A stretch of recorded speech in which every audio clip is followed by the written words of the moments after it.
Welcome to BREAKPOINTS, Perils of the Past, an episode name that I definitely didn't come up with like an hour ago.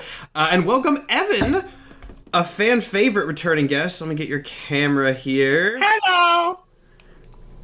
This is going to be a very, very, very fun episode. And I'm actually, Panda, you said something like 10 seconds before we went to cameras, and I want you to just say that again. Tell everyone how I prepped you guys for this episode. We've been told nothing. We were told make characters and show up, and that's it. That is the extent of it. The message I got... Go ahead. The message I got from Matthew was literally, hey, you told me you made some new characters, right? And I was like, yeah, I made like 3. And he's like, give me them all, and then just choose whatever one you want. And I'm like, okay. Yep. So, let's see. How exactly do we want to start this episode? I guess I kind of have to take the start here. Do we have any announcements first? Let me stall while I think about exactly how I want to do this. Other than we got the Patreon, and you can watch the episodes, the VODs, 3 days before everyone else if you just subscribe. Not subscribe. Yeah, if you are subscribed patron. I said that correctly. Patron. Yeah. I never remember what it's called, so you did better than me. Oh, also, semi-related. Not semi-related at all, but this is a funny... Momo, did I get your character border color right? Because Momo texted me and said that she wanted the border color to be periwinkle, and I wasn't sure what that was, so I just Googled it and found a hex code that worked. It worked. So are you good with this? What works, okay. Yeah. I put a gradient on it, but the one on the right is what Google told me that's the hex code periwinkle. for periwinkle was, so I just kind of... Okay, cool. Other announcement, that Hell video that I talked about last week is finally posted. It actually did get done, so go check it out if you have the time. Dude, I am actually very excited to watch that video, because I remember you were telling us about it last week, and it sounded not fun to make. It was hell. It was terrible. It was not fun to make, but hopefully very fun to watch. I don't know. Right, let's see. Video to make, and then YouTube fucked it into the ground, so fingers crossed it didn't turn out bad. Now, we've done a lot of different types of these, right? With varying levels of effect on the main canon. You know, we've done The Origin of Glib. The Secret Origin of Glib is one of the bigger canon-affecting episodes.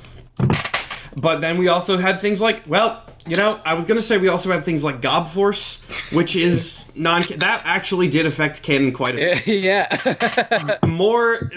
Arguably more than The Secret Origin of Glib. Hello, Mike. Hello. Who is now playing Styx proudly on a regular basis.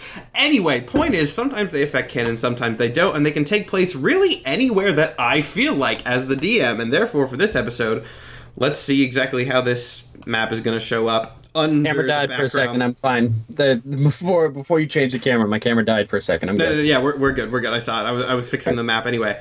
Now this map is not formatted exactly like I wanted it to be, mostly because I haven't had to use it in months. And that is because this episode is not taking place in backspace like most of the season. It is taking place in Vontrel. However, this map is a little bit outdated, actually. I did not want to go through and make an entire new map just for this episode, so I didn't do that. But I'm going to go ahead and tell you all that this episode, as some of you might be able to guess from the episode title Perils of the Past, takes place before the founding of Riftreach. In the middle of that desert, there is nothing. There is absolutely nothing there. There is no giant ravine in the ground. There is no city. This is taking place quite a bit before anything that... Whoops, what happened to the map there? Hold on. So let me put that... There we go.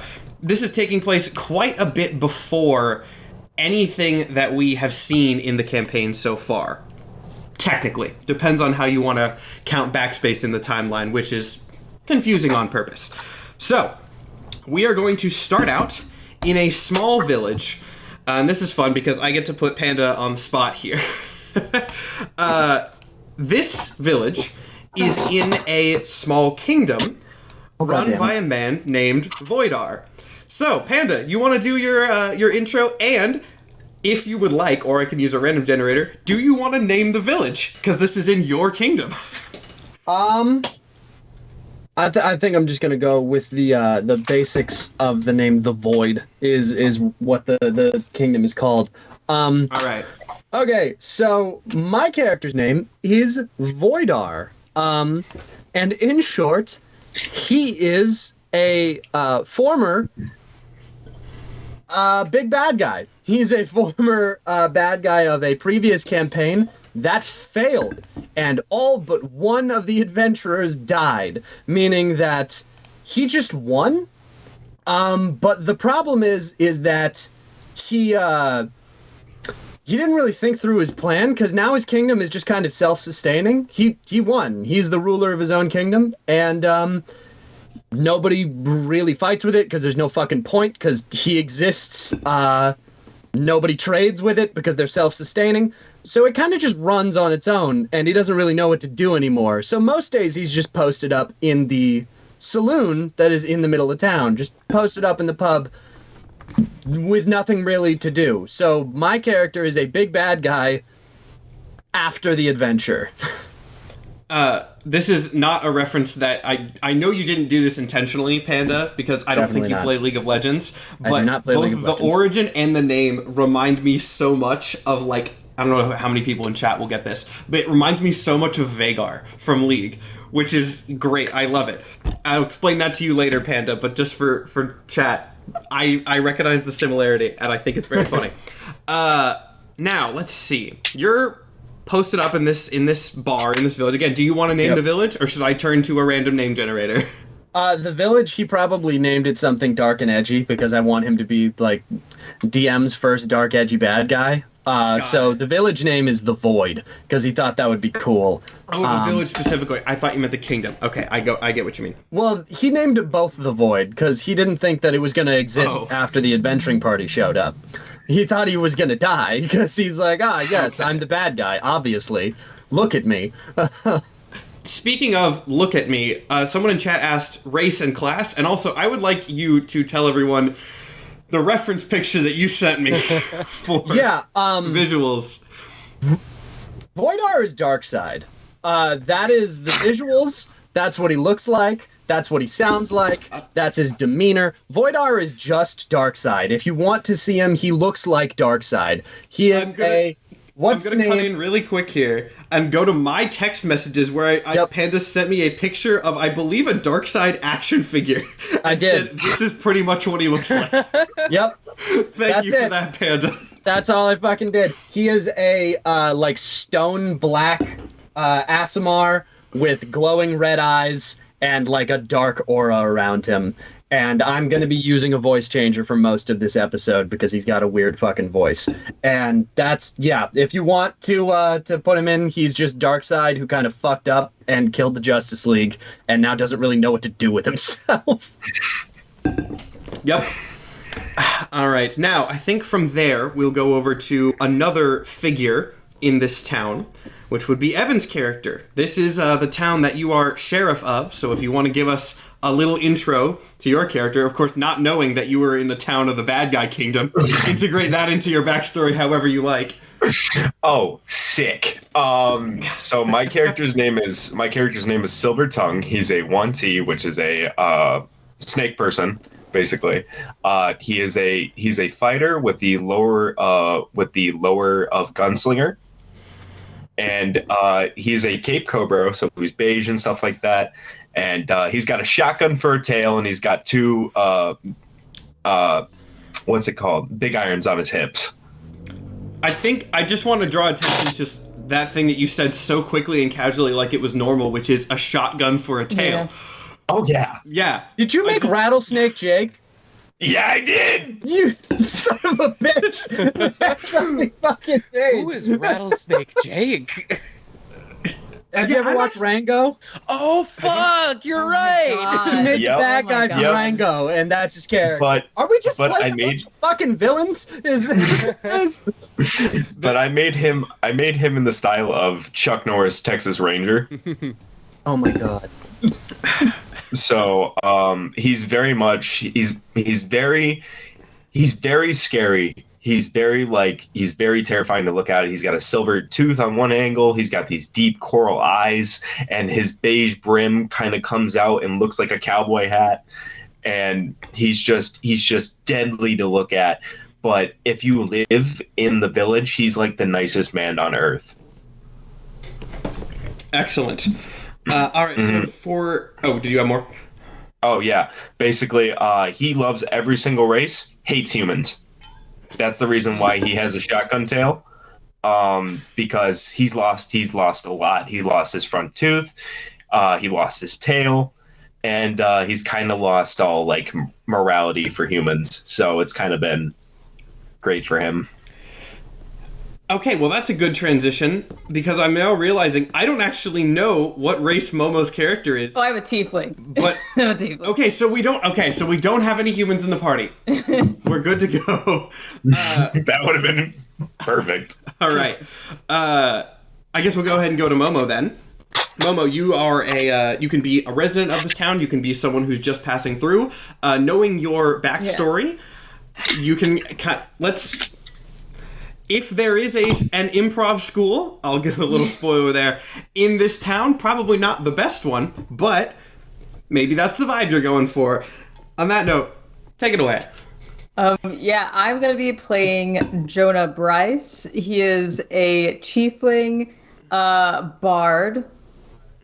He's gone through sort of a rough breakup. His ex-girlfriend tried to frame him for murder of Asmodeus, the king of hell. It's a rough time, but he's now in school to be an improv, and so looking up.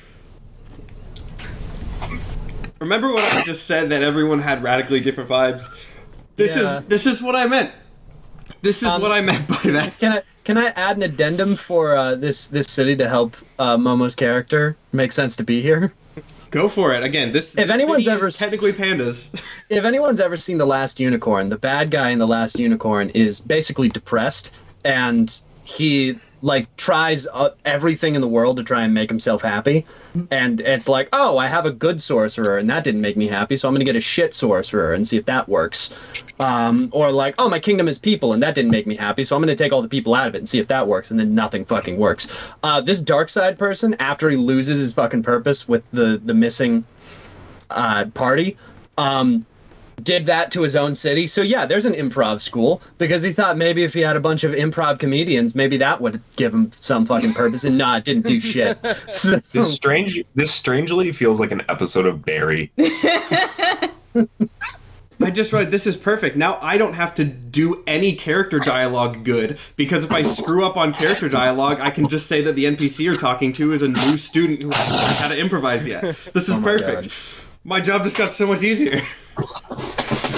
But speaking of school and teaching, that's actually a wonderful little segue into Mike's character. So, Mike. Yeah. And if you'll forgive the cheese, I am going to introduce her in first person. Hello there, how are you now? My name's Caroline Torin, that's Toren. I'm a level 10 half-elf rogue. I'm a thief of quite a lot of experience, but my true passion is training the second generation. Yeah, as you can imagine, the town of The Void has a lot of young vagabonds, ruffians, ragamuffins, general ne'er-do-wells looking to get into thieving, and I'm here to make sure they do it safely and properly. All right? I teach a class for youths on the proper ways to, well, there's risk management, right? Very important in the profession. Holding daggers the right way, very common beginner mistake. Being able to climb walls without pulling a muscle, and making sure you can get down without landing on your rear end. Yeah, so that's my whole deal. We have... my character literally hates you for 1.5 reasons. Okay, no, hold on. I had something to say, but you fit. Why? What is the 1.5? You go first. What do you mean? He's a half elf, correct? Yeah, but why 1.5?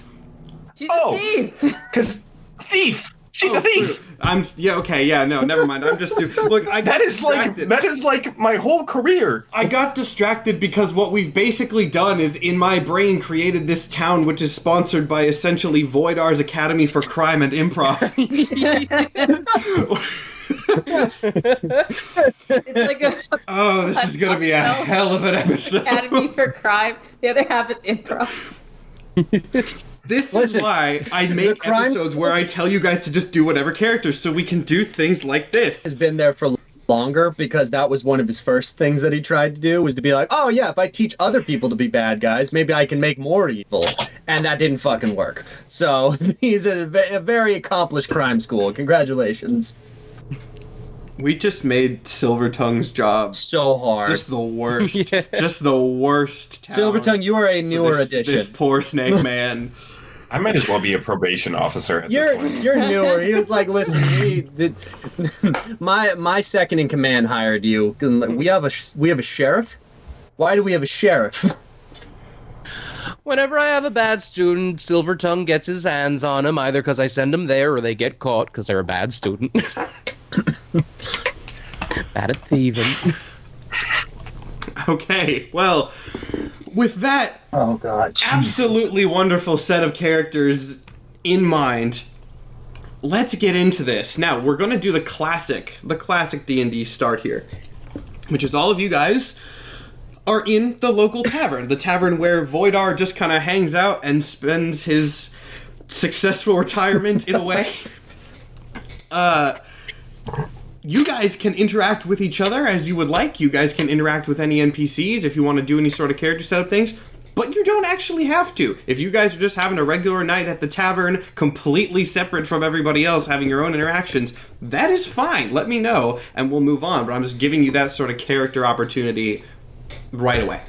I'm in the corner at the mic stand testing out my set. Okay. Voidar had his throne moved to the opposite corner like months ago. He's had his throne moved into the pub because he's there so often. Oh my god. Kara, His table isn't royal, here to it's drop just a off. wooden table in front of a giant throne of like skulls and shit. I'm here to drop off one of Catherine's. Caroline. Oh my god, I'm an idiot. I'm here to drop off one of Caroline's Says it on the students. screen. Does it? It does. On the Twitch screen? Oh, I'm not watching Oh, Twitch. Okay, I should okay. probably do that. All right, no, you don't have to. I was just... Ignore I'm me. dropping off one of Caroline's students and just like trying to make it as peaceful as possible to like prevent anything happening in the tavern. Caroline is, while as he brings that student over, chastising some other kids over their poor fake IDs. You have a good attempt there, but the penmanship isn't quite right. You really got to get to know the bouncer here. His very particular way of writing. Okay, yes, Daryl. Getting caught again. All right, take a seat there. Take a seat. Do you have your fake ID? Caroline. Yes? Caroline. If you're gonna have them rob places, make sure it's not the free places. I keep... And Evan came out swinging this episode. It was a good plan, damn it! Listen, this week's curriculum was all about scouting out places. Clearly, some of my students don't quite have the hang of it yet. You'll have to be patient with them. Caroline, we live in a voidless, pitch-black area, and they still decided to do it in the open when the lights are on. Well, in a less than ideal environment, some students struggle a little bit. As I said, you gotta be patient. Okay, can we just... I kind of like look over and I see Voldemir and I'm like, listen, I'm trying to do my job somewhat good this week while he's in the area. Can we please just maybe slow it down, like not rob as many places, like small thefts, petty thefts? Well, I could try giving him a few word sheets, but that does usually start a small riot in the classroom. Not very popular. I can do maybe a little escape room scenario. They can't escape so well. I mean, if you don't mind my asking, what's it matter if you do your job any better this week? It's not much. We live in the void. If I drop you 5 gold, will you just play off for this week? Absolutely. You know how hard my father took care of this county? Yes, you talk about it a lot. Yeah. Yes, I know. Just do this one thing for me. Oh. We'll be all peaches. All right, 5 gold, and you won't notice when I nick 2 more from your pocket. Yeah. I just want. Well, let me roll for that to see if I have. I'm just gonna cut in. People are saying there's lag. Hopefully that'll clear up in just a second. I was uploading some assets to Roll20. I'm assuming that was what cut the speed. Hope if it doesn't stabilize in a second, let me know. Sorry about that. Continue. Can I make a perception check? Sure. Yes. Go for what? Just for the vibes of the tavern. To see if Caroline negs 2 gold off me. Oh, okay. So, again, sorry for the lag. I was uploading files. It took me a second to Photoshop. We should be good now. That is a 16. Cool. I just looked. I get plus 11 to sleight of hand, so. Holy shit! I would imagine. 25. All right. So that's going to be a no. A pleasure doing business, Mr. Silvertongue. Yeah, thank you. Seriously. Motherfucker. I'm just in the corner, like, tapping on the mic. Tap, tap. Hey, is this thing on? Hello? Yeah, I'm gonna do something that I really hope Momo expected when she brought this character. Do some improv comedy for us. Okay, so a little bit of backstory. Go. I was afraid this might happen. And I had planned earlier this week, I'll write like 20 things down as like possible jokes. That didn't happen. So then I just went through my notes app and picked out random things over the last 5 years with no context. Also, all the punchlines are, am I right, ladies, whether it makes sense or not. Great. I'm so glad I asked. Great.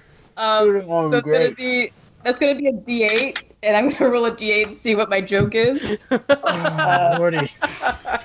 That's 2. So my name's Jonah Bryce. And my stage name was JB, but I've been told that's taken. Am I right, ladies? He is Nobody right. laughed. It is taken. I checked. I wrote another D8. This is so bad. These are all so bad. That's fine. So, I've been told by my friends I have bad taste in women.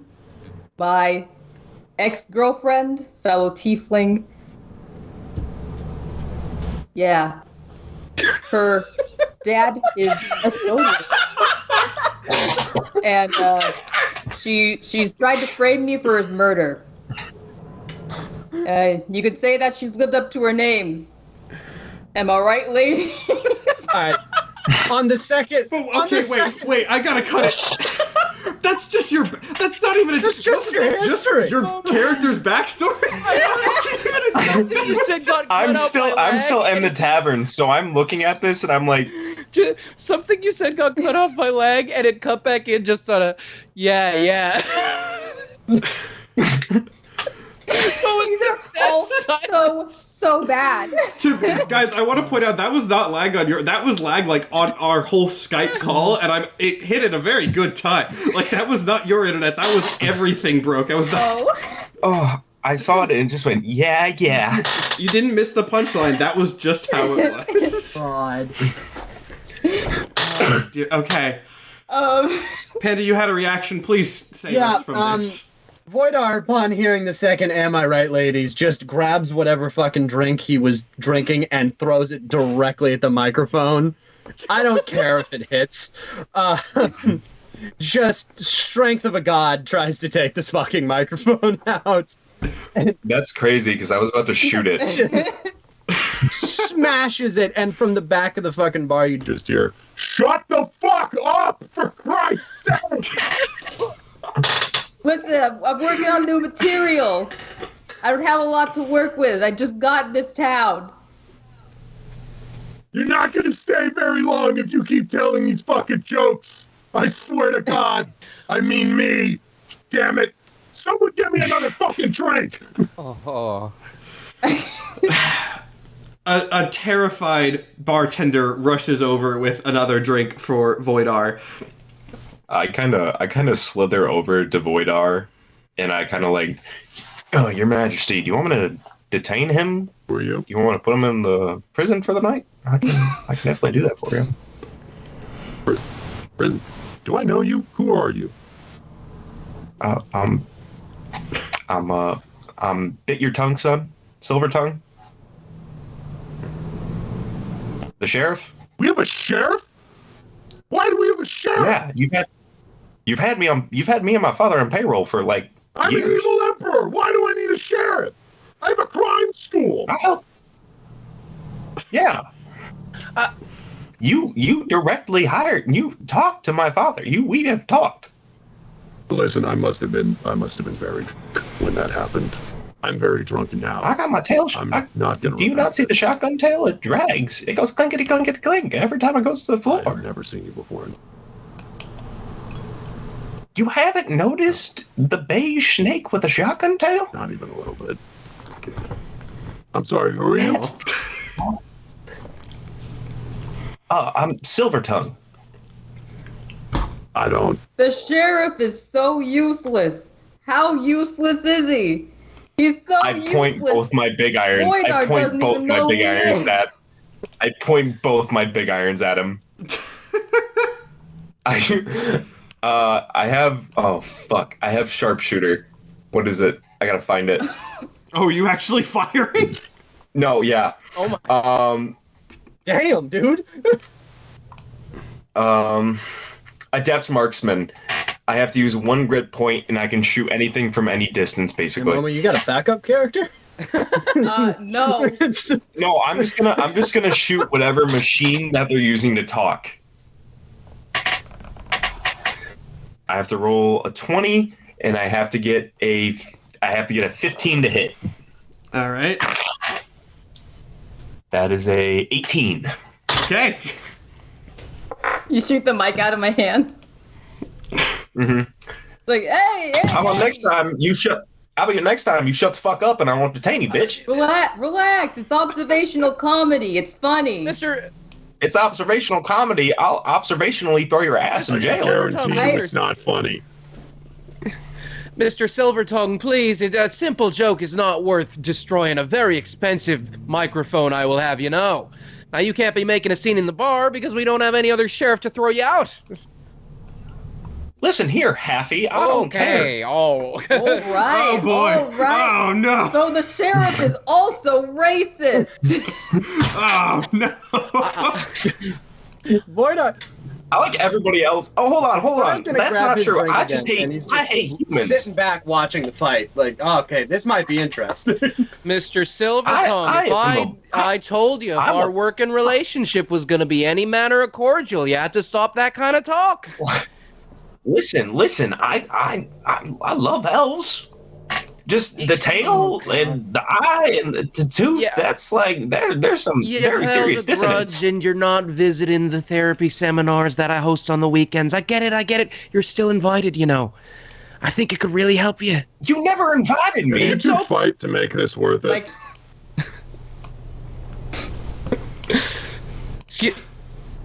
What'd you say, your lordship? Could I get a repeat on that? Can you two fucking fight so you can make this worth it? I wasted a drink on starting this. Well, that doesn't seem entirely necessary. I would think. Voidar's gonna reach out his hand towards like where the door is, and he's gonna call his great axe. Because he's got kind of a Leviathan axe called the Stare that flies to his hand and I said fight. Oh, well, those are fighting words. I could advance the story. I could advance the story right now, but I just want to watch and see how this dumpster fire goes for a couple more minutes. How are we initiating? Are we taking 10 paces, or shall I take off I already armed and ready. I already armed like both my pistols and my shotgun, and I have the biggest, toothiest grin on my face. I'm like, you have a lovely smile. I don't know who this guy is, but I like him. We could take this outside. I can finally do this. We can stop the crime school, for God's sakes. Whoa. Stop the crime school? Hold on. Who the fuck are you? And I pointed, Carol. Caroline Torin. I teach the top crime school, you know. Only teacher there, in fact, because all of them left.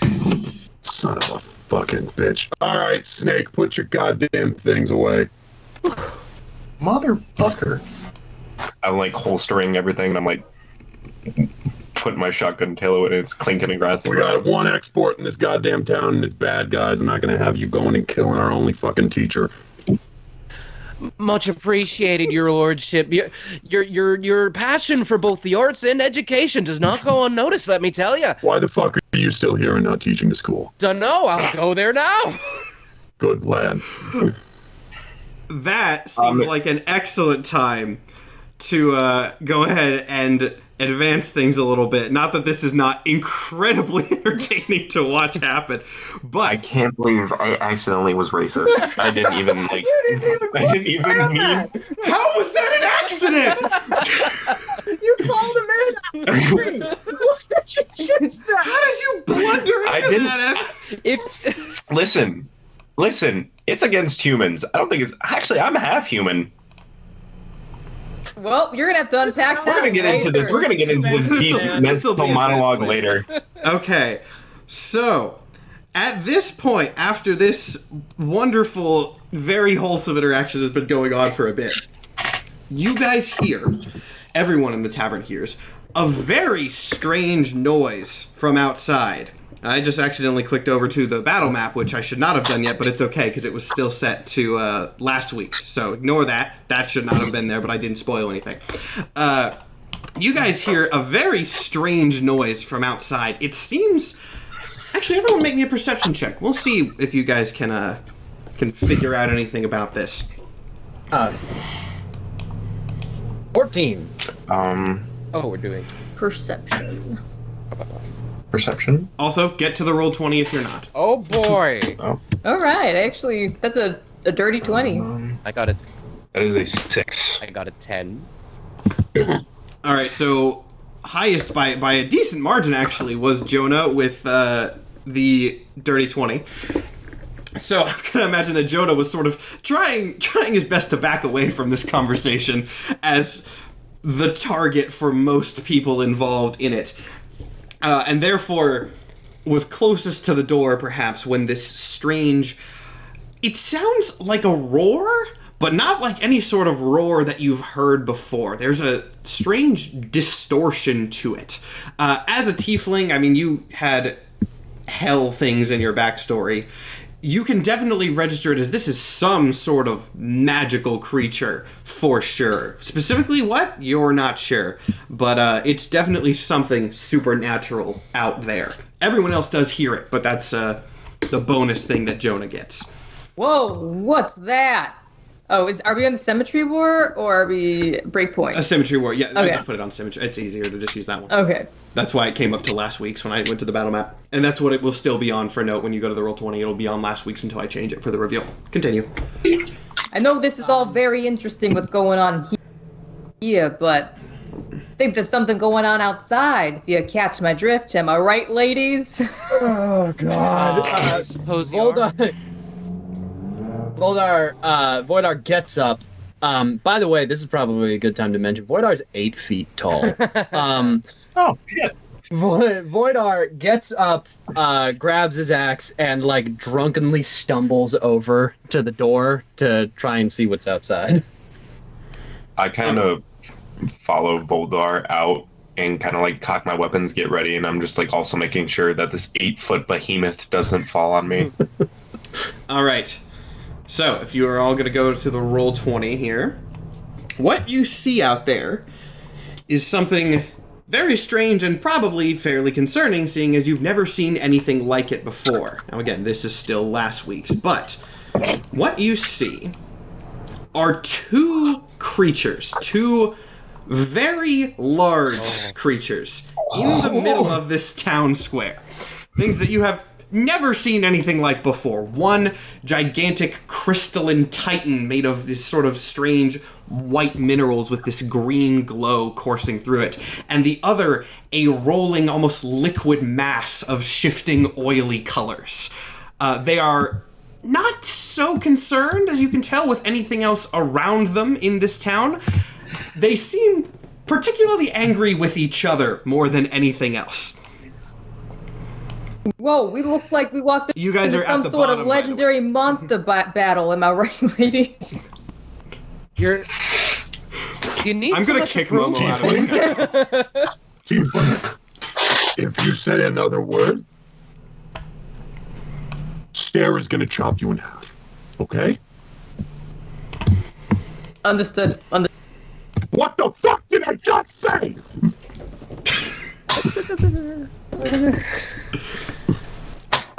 Yeah. What he said. Now, as you all stare at these mysterious titans, once again, they roar at each other, and you can kind of tell from that the thing that you heard while inside the tavern was definitely the combined roars of both of them. Now that you're more outside, you can sort of get a little bit more of their individual sounds. As you would kind of expect from their visuals, the one on the right, the white one, has a very robotic, almost electrical, mechanical sort of sound. Not that you would recognize necessarily what that means. Whereas the other one sounds very warped, very distorted. There's almost like a warble to it, like you put a lot of, strange distortion filters over the roar sound of a T-Rex or something like that. And as you stare at these things, the one on the right, the colorful, or the one on the left, sorry, the colorful one, raises one of its arms and fires a sort of just pulsing orb of kind of like itself, just another blob, right at the white one. The white one bats it away with its large crystal arm, and it slams into a nearby building, just blasting a hole right through half of it.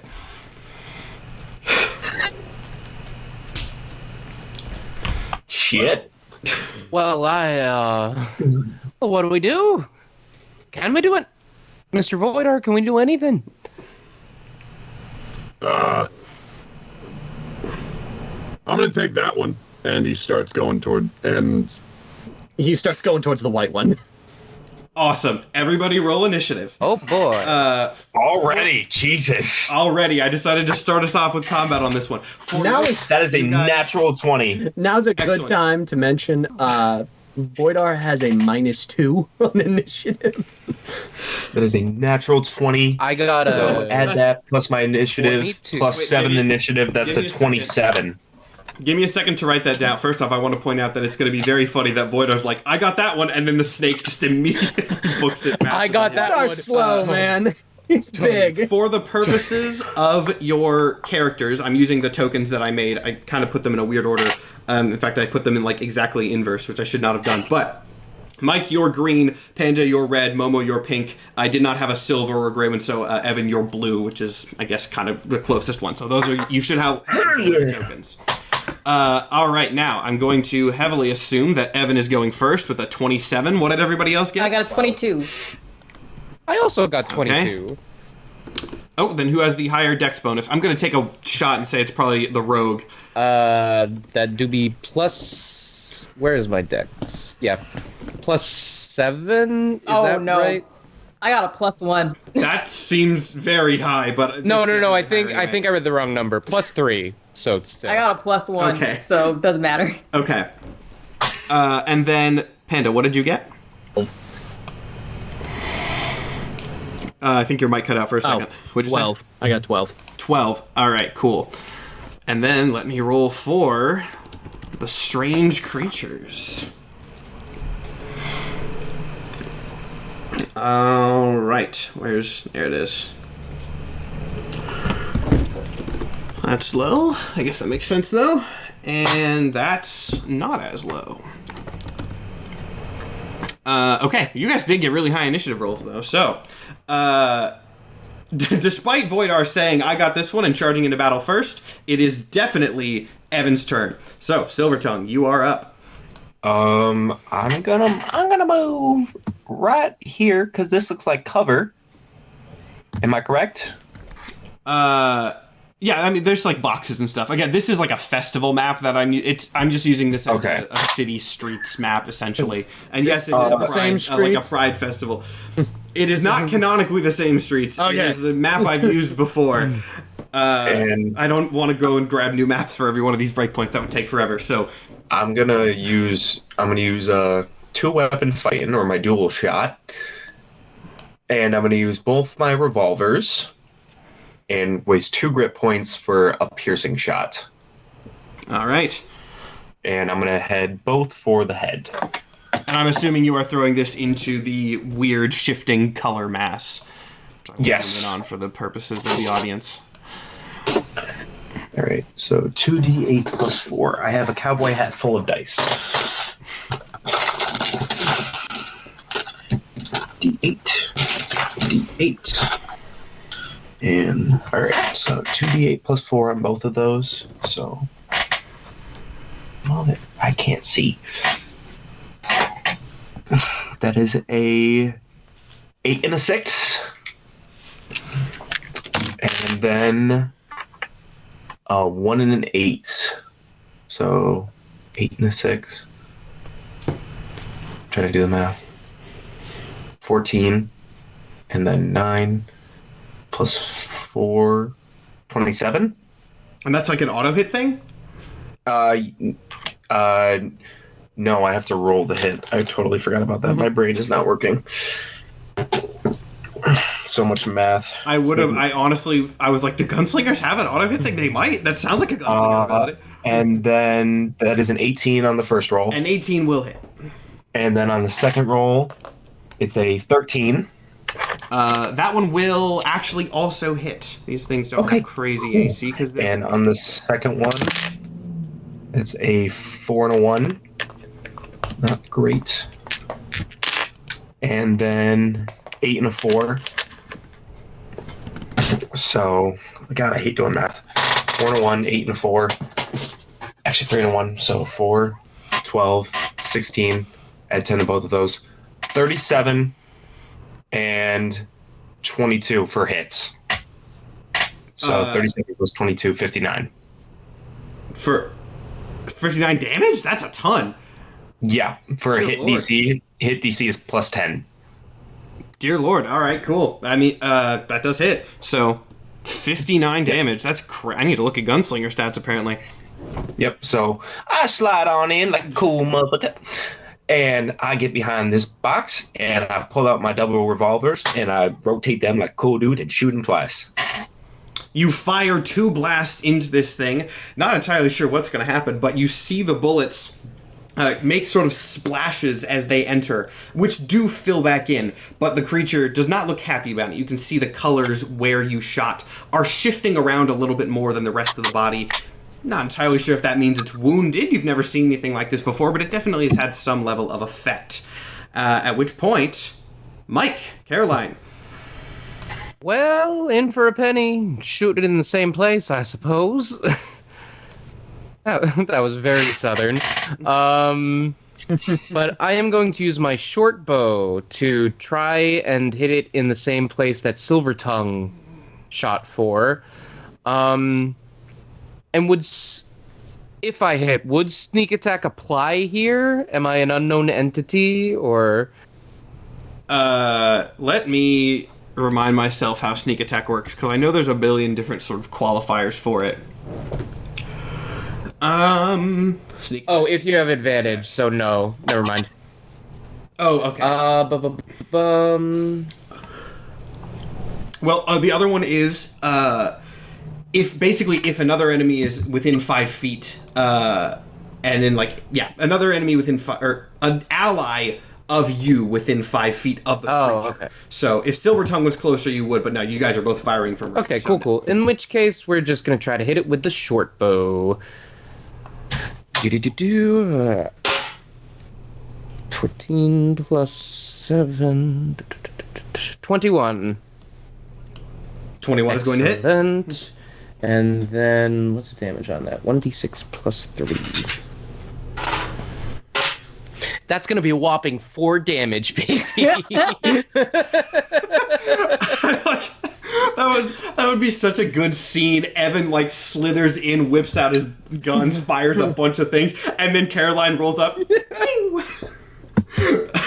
4 damage.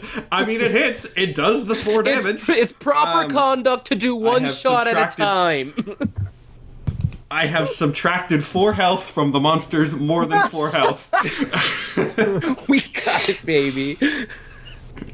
There's a reason that Caroline teaches and does This will not be the good combat. Okay, Momo. Like, I'm assuming that this like bar area has like an outdoor patio space where people like drink. Yeah. I'm gonna grab one of That's basically what this little platform that you're on is. We'll say that. I'm gonna grab like a beer bottle that's just been sitting there from someone that didn't clean up after themselves. I'm gonna smash it and make that sort of a weapon, because I have the tavern brawler feat. So I get improvised weapons and shit. I had to add my proficiency bonus to it. That's such a... We have the Master Thief, the snake with 2 guns. Dude, this is like an Avengers-style like team lineup shot where we have like the Dark God with the magic axe, the snake with the 2 guns, the Master Thief pulls out the bow, and then just a dude takes a beer bottle, stands there awkwardly for a second. Yeah. So now it's gonna do some damage. I don't know if I don't think I can even get to the creature at all. Can I? I don't think so. No, they're out, far in the street. It depends on how far you can run, but you are... I mean, if you want to get to it, I'll say you can. I kind of just plunked you guys back on the... We'll say... Okay, how about this? You can start from anywhere on this little patio area. So if you wanted, you can start from, like... Can I... Yeah. This? You could start from... I would start from, like, from, like, here, I guess. And then use my movement to get to, like, this one and, like, stab it in the foot. I would Mike, you ready to look strong? All right. Stab it in the foot, and this is stupid. But if I hit a creature, what does it say? Yeah. When you hit a creature with an unarmed strike or an improvised weapon on your turn, you can use a bonus action to attempt to grapple the target. Oh my god. That's gonna be a hell of a roll, but okay. Wow. I'm just playing this as if, like, I'm a man that has way too much confidence in himself. Yeah, I fantasize about this exact scenario too much. I am the good guy with the broken bottle. Yeah. I know I'm not trained, but if it's a tough situation, I just black out and bodies hit the floor. That's a +4 to hit. When I get angry, I see red. That's a natural 20, I swear to God. Really? Okay. Just some fucking guy. Oh, fucking guy. I Grab it swear around to the God, that's a ankle. nat 20. This is... Grabs it around the ankle. Oh, this is... Oh, I'm just picturing you just fucking edge spearing this giant godlike creature. Fucking Jonah rolls up and Batista bombs the fucking thing after stabbing it in the foot. Oh, it's gonna get so much worse. guys, 'cause I Undertaker know with the what happens tombstone next. pile driver. It's Jonah in the corner with the broken bottle. Oh God, god. you got a family, damn it! I promise Jonah you with the guys this stone was cold planned stunner. first. Where's the paladin when you need him? I promise you guys this next term was planned before this happened, but we'll do the description first. So, Jonah, against all odds, smashes his beer bottle, sprints past the 2 qualified adventurers with weapons, and just jumps and jabs the beer bottle into this thing's leg. At which point, like, I was hoping this would be on a higher layer. Can I move this? Sort of... Okay, well, you know what? I guess that's actually fine. Sinks into the shifting liquid of this thing's body. The creature roars and starts kind of shaking around, seemingly, impeded by having this more solid mass within its leg. But now it's the other Titan's turn. Oh, dear. And the other Titan hasn't been hit by any of the random people that have appeared, so it's continuing what it's doing, and it just fucking charges. and power slams into the other kaiju. Again, not worried about any of the other things that have happened here. Jonah's like a baby duck in an oil spill, and a tanker's coming right at it. So this creature charges into,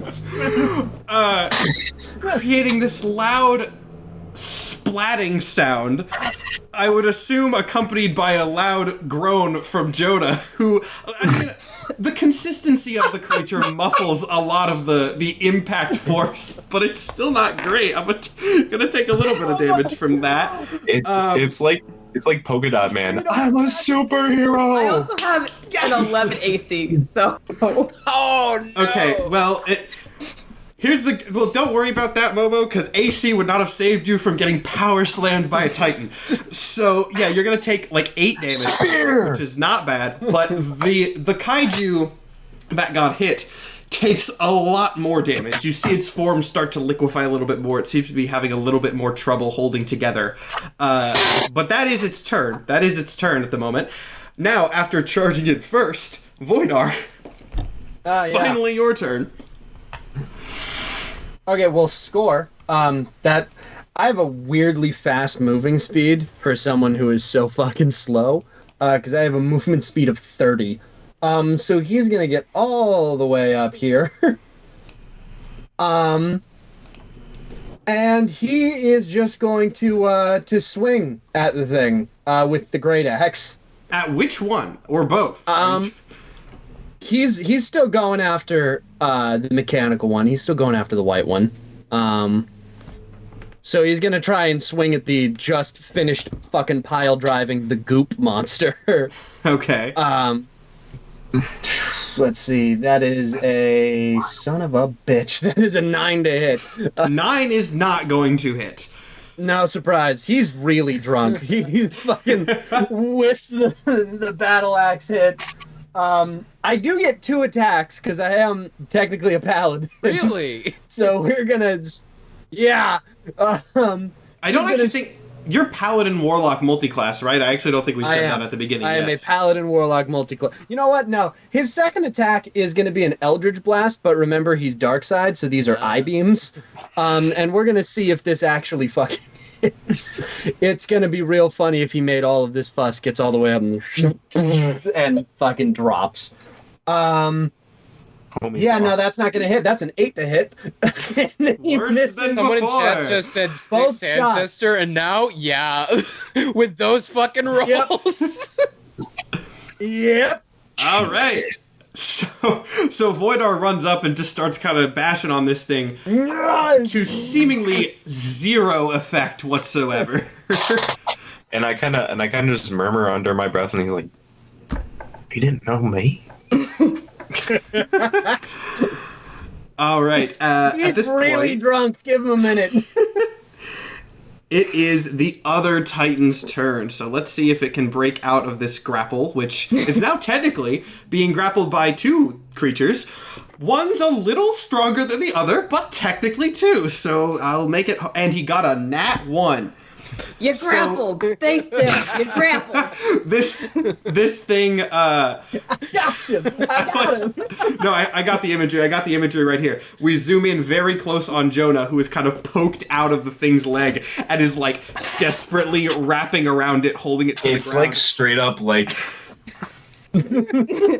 trying to get out of this grapple. It does not seem to be able to break out of Jonah's grasp, at which point we zoom out and see that it is also being held down by like the 30-foot giant that is causing a little bit more of the effect. But it is immobilized, so we are back to Silvertongue then.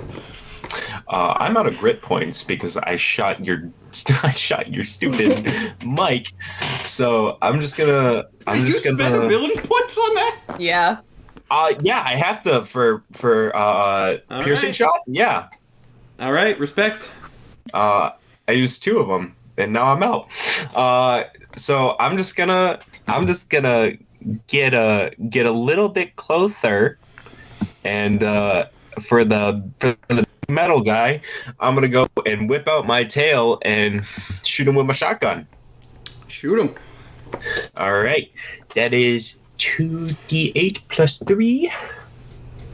7, that is 10 plus 3 plus 9. That is 21 and hit. Please land. That is a 15. 15 will actually hit. All right, and that is 21 damage. 21 damage. All right, I will mark that down. First damage that this thing has taken. So I do like this sick flip over the part that I was hiding behind, and then my shotgun kind of just like pops out with my tail pointed at it and just blasts it. You fire a shot at this thing, and you see some of the crystals shatter off, a strange green glow emanating from the revealed parts underneath.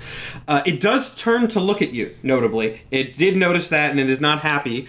It kind of didn't really process any of you guys as threats, since none of you were attacking it, and the one person who didn't do that much. So you have gotten its attention, but you have a couple more turns. Caroline, you're up. All right.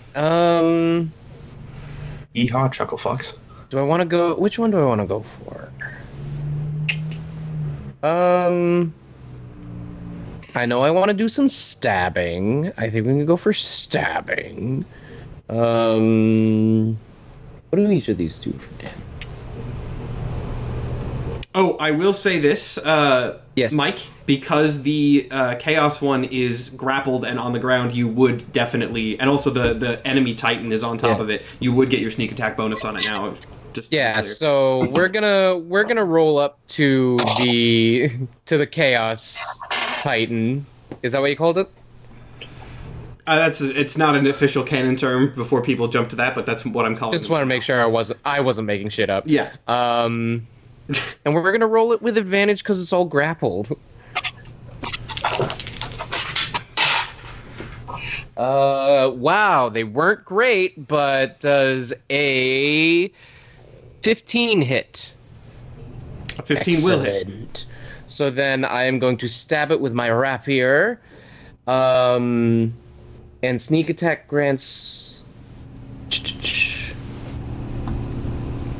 Okay, I was just double checking because the sneak attack description says 1d6, but that increases with level. So I'm gonna just roll that bonus stuff digitally, and for the base is a d8.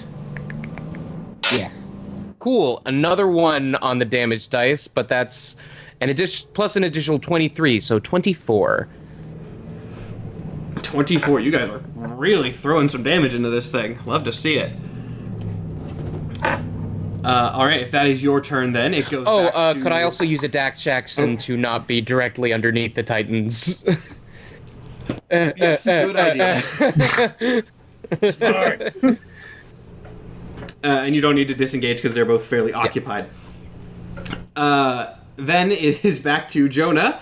Yeah, Jonah, you are kind of half inside the ooze of this liquid Titan, so just kind of keep that in mind as you're going. You are also, of course, like right under this other Titan. Yeah, I mean, we can kind of see there's a little bit of Jonah's token poking out. That's about the situation you're in, actually. I would say this is a good representation. This little bit of pink token in there. I am successfully grappling this creature, though. Yeah, okay, how do I... For lore purposes, sure. For mechanics purposes, yes. Yeah, I'm grappling this creature. And I think that's my action to keep the grapple, right? You don't need to keep... Something else is grappling it, but yes. I would say, I don't think Jonah's even processing the other creature. It's just like, I'm doing so good right now. I'm doing so well. Everyone's seeing me doing so well. So he's gonna maintain the grapple and then like look over at Caroline and be like, hey, if I didn't have a healthy relationship with my mother, I would ask you out on a date. And that's his bardic inspiration. What? What? And that's the end of my turn. This is giving, like, Jonah feels, and maybe this is because I just, watched the Guardians movie recently, Jonah feels so much like a combination of Star-Lord and Drax. Like, this is the same energy as Guardians 2, and it says, I have single-handedly slain the beast! but also hitting on everybody. Jonah just did a freeing thing right there. Okay. Well, it is the Order Titan's turn now. It's gonna try something a little fancy. So I'll just have to do some rolls, and then I'll describe based on its success level. This thing's got good rolls. And then, who shot? Silvertongue was the one that actually shot it. What's your AC? Mine? Yes. My AC is 16. Okay. I lied. You need to make a saving throw. It's solid. It's a dex save, so I don't think it'll be too much of an issue. But Dex save. Yeah, it should be fine. I lied. That is a... Doing the math, that is a 12. 12. Okay, that will not do it. I always forget to ask this. Just for my reference, again, this is not scary. What's everyone's max HP? I never look. 74. Okay. 63. Okay. 81. Okay. Momo. Oh, I have to make a what? A wisdom? No. I was just asking everyone's max HP because I was curious. Right now I'm sitting at a cool 65. Okay. So I'll go into Evan. You're going to take 13 damage from this. The Titan. Its focus is still very much on this thing that it has been fighting since before you got here. But as it tears into it with its crystal claws, it manages to kind of rip out a chunk of this liquid, and still annoyed at Silvertongue, just throws it at you. Which does hit. So you get hit by a chunk of this weird stuff thrown by the Order Titan. At which point, it is then Voidar's turn. This thing is still successfully pinning this other one. It's still tearing into it with its giant crystal claws. So, Voidar's going to pick himself up off the ground where he fucking slipped and missed the goddamn hit. And he's going to try that one again. And right. he is going to try and swing on it one more time.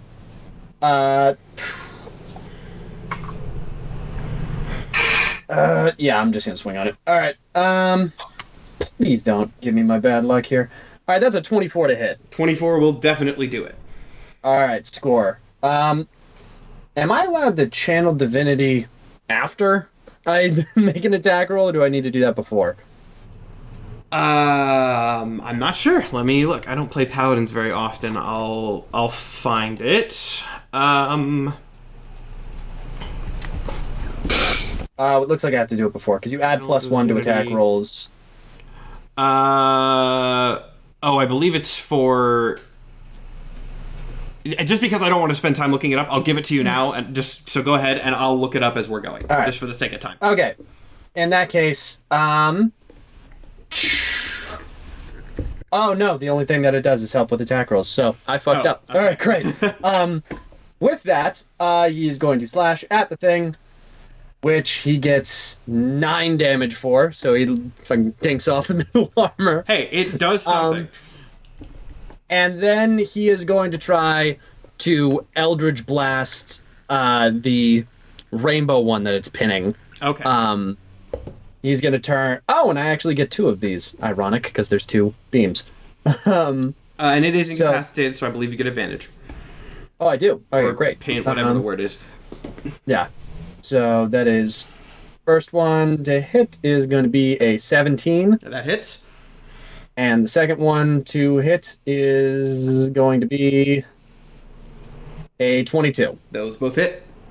Okay, so then that is going to be 10 and 5, so 15 damage from the Eldritch Blast to the rainbow one, because he hit the robotic one and then he eye-beamed the rainbow one. Okay. Well, actually, is that your turn? Because that's my turn. Okay, yeah. cool. So it's the Chaos one's turn next, so we'll go ahead and do that. Gonna make a roll first, and then I'll decide. I just think that this oiled up one is just made of rainbow sherbet. I will say, you know what? If anything, this will be a little lore thing for people. If anything, it actually emanates a little bit of heat, whereas the white one is a little bit colder. Which, again, for lore, Most people in chat probably know what this is already. Think about, like, molecular movement and how that would fit into the lore science. Anyway, this rainbow creature, having been pinned by the other one and the target of most of the attacks by these newcomers, finally manages, using its liquid form, to slip out of the grasp of the Titan and also Jonah. At which point it roars again, but you can tell there's more distortion in the roar than there was. It sounds kind of injured. And liquefying its form a little bit more, it actually starts to run. It starts sort of slipping away down this street. However, you can pursue that if you would like, but it is worth noting that with that thing on the run, this one has turned its attention, as that one slips off down the street with a mechanical, like, almost gear clinking sound, the other Titan's head turns towards you. All of you. Hello? Yeah, you better run. No. You were grappled. No. That's not the energy we have to have right now. You don't want to say that. It is also worth noting, when it gets to Momo's turn, you are, like, under this thing's feet. But it is Evan's turn right now, so Silvertongue, you want to do something about this? Sick. Of course I would love to. I'm gonna pull out one revolver, and I'm gonna aim for its eyes. Is that possible? Yeah. My roll on that is a 17. Okay, that hits. And then 17 hits, cool. That is a 5 and a 6 plus 4, 5 and a 6, that's 11, 15. That is 25 damage. 25 damage. 25 damage goes in. Taking advantage of this thing turning towards you, the second the head swivels around, Silvertongue sees that opportunity and fires a shot, hitting it square in the eye. Can I say something? Because can I just say something as I shoot? Oh, yeah, of course. For the Overwatch fans, it's Handu. I hate you. And this is the closest to PvE Overwatch will ever get. Yeah.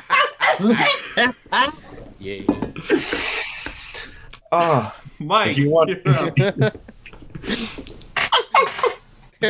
Caroline runs up saying, "Fuck Overwatch!" and stabs it. We are gonna go for another stabby stab in the foot. For here. Alright, let's roll to hit, please. Does a 12 hit? 12 will not hit. Not this one. Dang. Alright. Then there's no stabby stab. And does disengage cost any movement? Not for rogues. I believe rogues have a thing where they can free action, like dash, disengage. Yes. Or something else. Dash, disengage, or hide. So, since I'm a little bit more worried about this one catching me running away, I'm going to disengage and just use the remainder of my movement, which is 1, 2. So I'm not so close. And that's my turn. I do nothing. All right. I run. I did. Jonah. I did 24 damage once and nothing else. So it's my turn, I guess. Well, Yep. I don't suppose. I don't know if that's the stabby stab thing is going to work on a hard substance thing. It's going to break my glass beer bottle. So I'm just gonna look up and be like, oh damn, and cast gaseous form and turn into just a ball of smoke, I guess. Oh damn! Metamorpho? Yeah, I can just do that. Yeah. Oh no! I'm gonna use my third level spell slot to just turn into gas and drift away. Oh my god. Okay. Go ahead and do your movement, but I'm going to flavor that in a funny way because it is the Order Titan's turn next.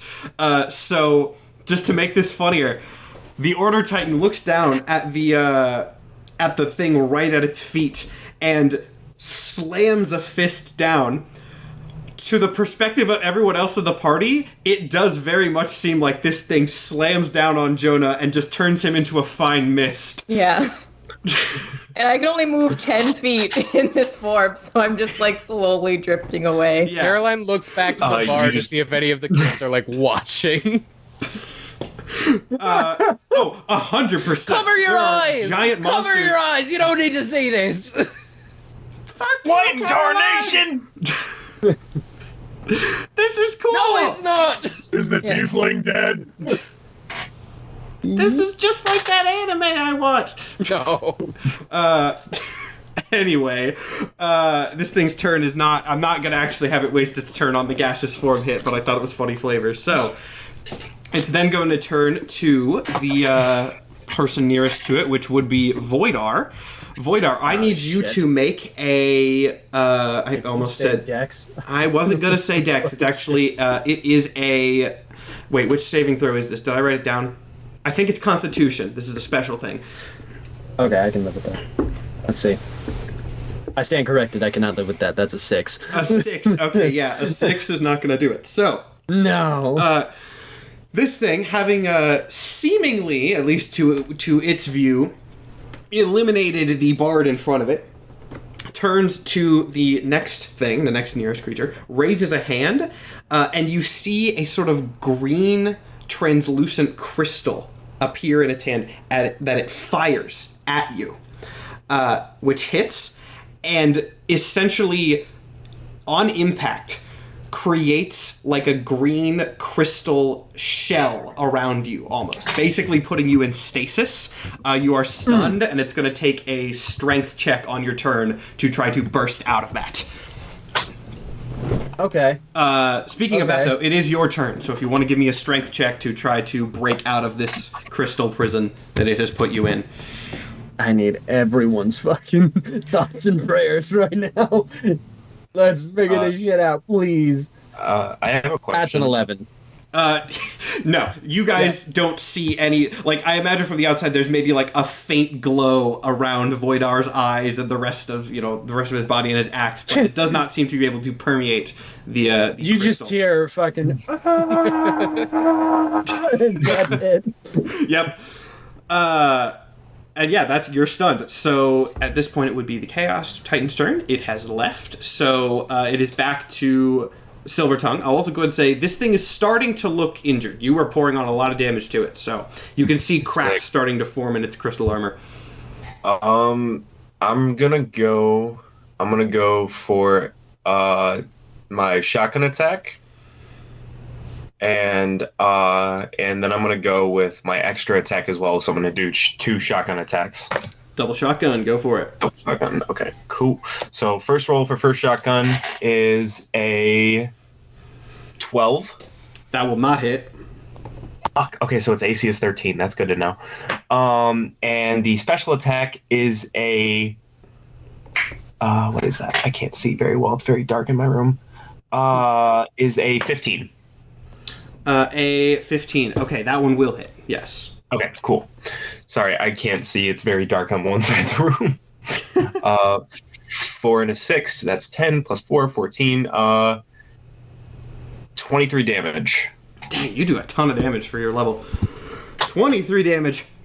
This thing is now starting to look very injured. Cracks are permeating the armor. 1 or 2 more good hits, and this thing will shatter. Caroline, you want to try to provide one of those couple more good hits? Let me try that one more time. All right. Oh my god. That is really just Mike's catchphrase, not Sticks. It's mine. Mike. Matthew, I have a quick question. Yes. Is this character by chance based off Chromastone or Diamond Head? There are abilities. Yeah, I'm rewatching Ben 10 right now. So I did take this ability off of Diamond Head, yes, but it's also based on... Yeah, the green crystal makes sense. The green crystal prison shot was... I was like, that makes sense, like an order stasis thing. It is Diamond Head, but you shut up. This is lore. It also might be Diamond Head versus Goop. We have official and only specific original ideas. To be fair, this is not a bit episode. This is not like a bit episode. Like It's not a bit episode. These are their own thing lore-wise. I'm just taking. I'm taking I'm dark side. I'm taking ability inspiration for homebrewed monsters from a show I'm watching. It is not a bit beyond that on my end. Continue with your turns. I'm gonna make I'm that more other monster offended show that you didn't involve me in the Power Rangers episode. Moving on. I got a 16 to hit. 16 will And hit. since we have enemies of the monster within 5 feet, I'm going to take sneak attack. A 3 plus... it's 5. That's not much to roll manually. I'll do it.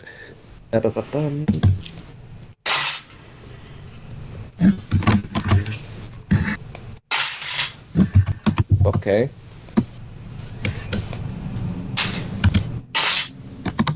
23. 23. You know what? For the sake of time, we're going to say that that is enough. I also just heard a notification. Let me check that. But as Caroline jumps up and stabs this thing, the rest of you all pile on. Oh, you want to do something? Can I pitch flavor just for that stab? I want her to, like, jump... I want her to basically rebound off of Voidar. Basically just, like, jump on his chest, sorry, your lordship, and then bounce off to, like, stab it in the knee. Go for it. So, Voidar, you see Caroline kind of ricochet off your crystal prison and finally cause a... Actually, yeah, you said you wanted to hit it in the knee? That's cool. So you stab this thing in the leg, making the cracks wide enough to finally shatter this thing's limb entirely, at which point, because it only has one solid leg, it falls over, crashing to the ground, the impact of which shatters the rest of the crystalline creature. So combat is over. You guys can go off roll. I would maybe leave it open for later, but you can go off of it for now. Evan's still in a crystal? Yes. Evan's running to the bathroom really quick. He'll be back in a second. But yes, you are still in a crystal, Voidar. You can strength check again to get out of it. Let's see. Yeah, that's gonna be a no. I need to fucking switch to physical dice. That's an 8. He is still in that fucking crystal. If someone wants to, like, run to a nearby blacksmith and get some tools to break Voidar out, Caroline goes to this do is that. where we're at.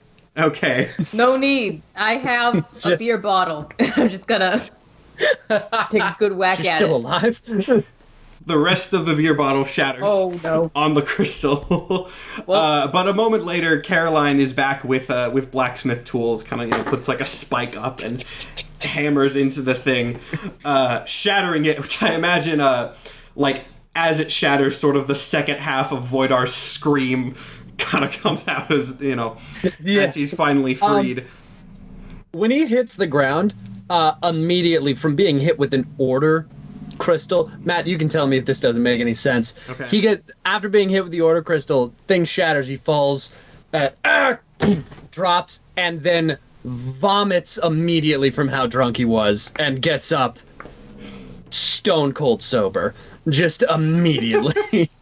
Yeah. The noble leader of this village. It's just really good washed up dark side combat flow. Shatters the thing, drops to his knees, vomits, gets up. What happened? Where am I? Very well. You're still in the void, the town, not the kingdom at large. As for what happened, very good question that I don't believe we have an answer to at all. Voidar turns around and looks at the machine. Who created this wretched contraption? Again, great question. Not a clue.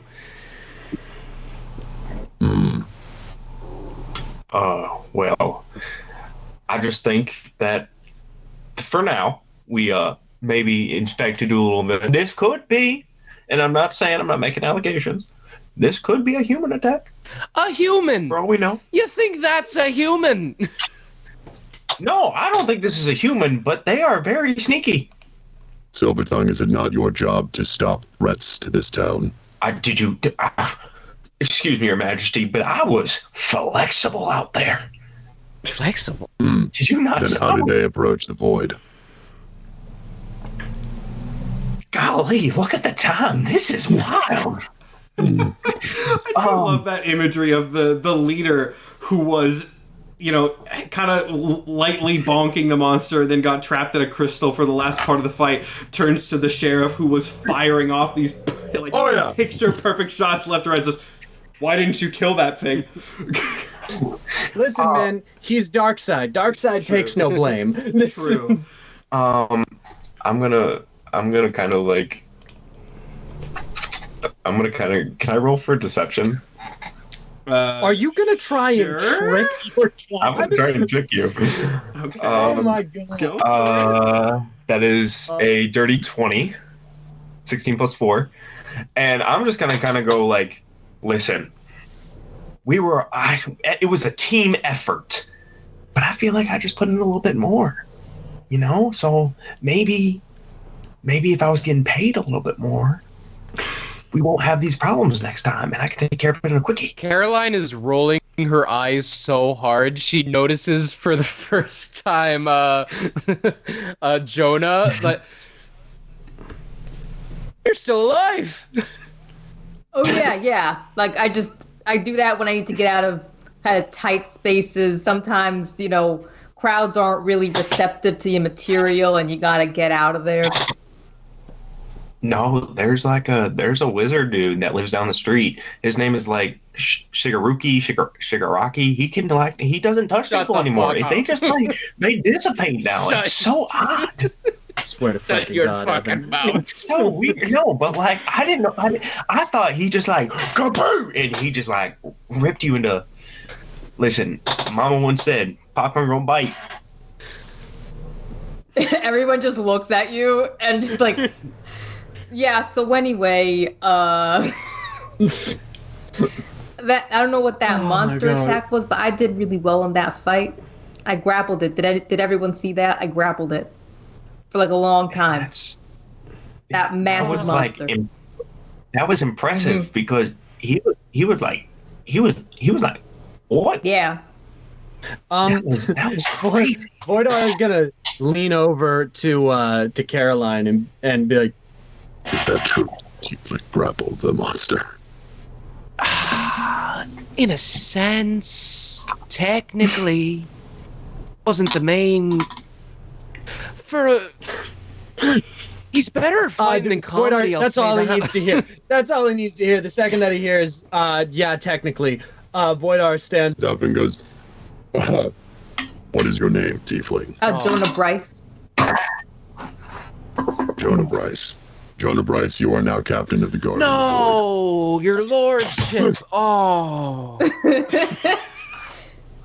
It sounds like this one was the only one to be able to effectively combat these two beasts that have invaded my kingdom. Something that my sheriff seems to have failed to prevent. Mr. Voidar, it warms the cockles of me heart that you're doing administrative work for the first time in probably months, but this appointment. Caroline, don't worry. To tell me how to run my kingdom? No, not tell. Suggest. Caroline, Advise relax. the teacher. Relax. This At this happens to me point- quite a bit. Sometimes I come in, I do a good job. People just kind of hand me these leadership positions. I'll do this Captain. job for a couple months, and then, like, when I am inevitably bad at it, I'll give it to you. Captain! Yes? Silence. At this point, several armed soldiers run up to the fight, including the, I guess now former captain of the guard, who just kind of salutes and goes, "Reporting for duty, sir!" Oh no. I kind of like, I just heard all that went down. I'm like pacing and I'm just like thinking to myself, there could be a vice captain. There can definitely be a vice captain. You scheming mother. Before I go over, I kind of go over and I'm talking to Voidmare and I'm just like, should we judge, jury, and executioner, the former head captain? Oh, will you stop it? I'd call you a boot. I'd call you a snakeskin boot if you weren't already licking it. Damn, that was a good Damn. one. Shit. Upon hearing that, Voidar looks right at Silvertongue. You're gonna take that. Yeah. That's my kind of woman. Am I right, ladies? I'm just gonna kind of look at both of them and just like, I kind of deserve that. I did say some fuck shit earlier. The captain who was just standing goes, "I'm sorry, sir. Did I hear you just say execute me?" I grip both my irons.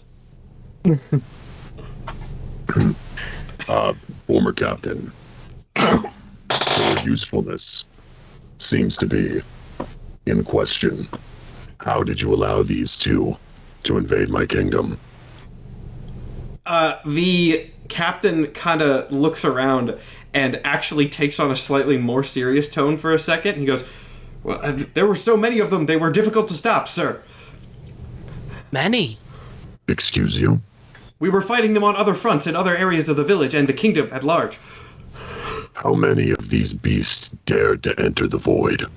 The captain kind of looks around at some of the other soldiers who have shown up, all of whom kind of mutter varying accounts. It seems like they are coming from really all fronts of the kingdom, but they are all coming from the desert, which is in the center of the continent. They are all coming from... we never actually established where this kingdom was, but it's on the edge of the central desert, and all of these things are coming from the desert outwards. And there's a lot of them.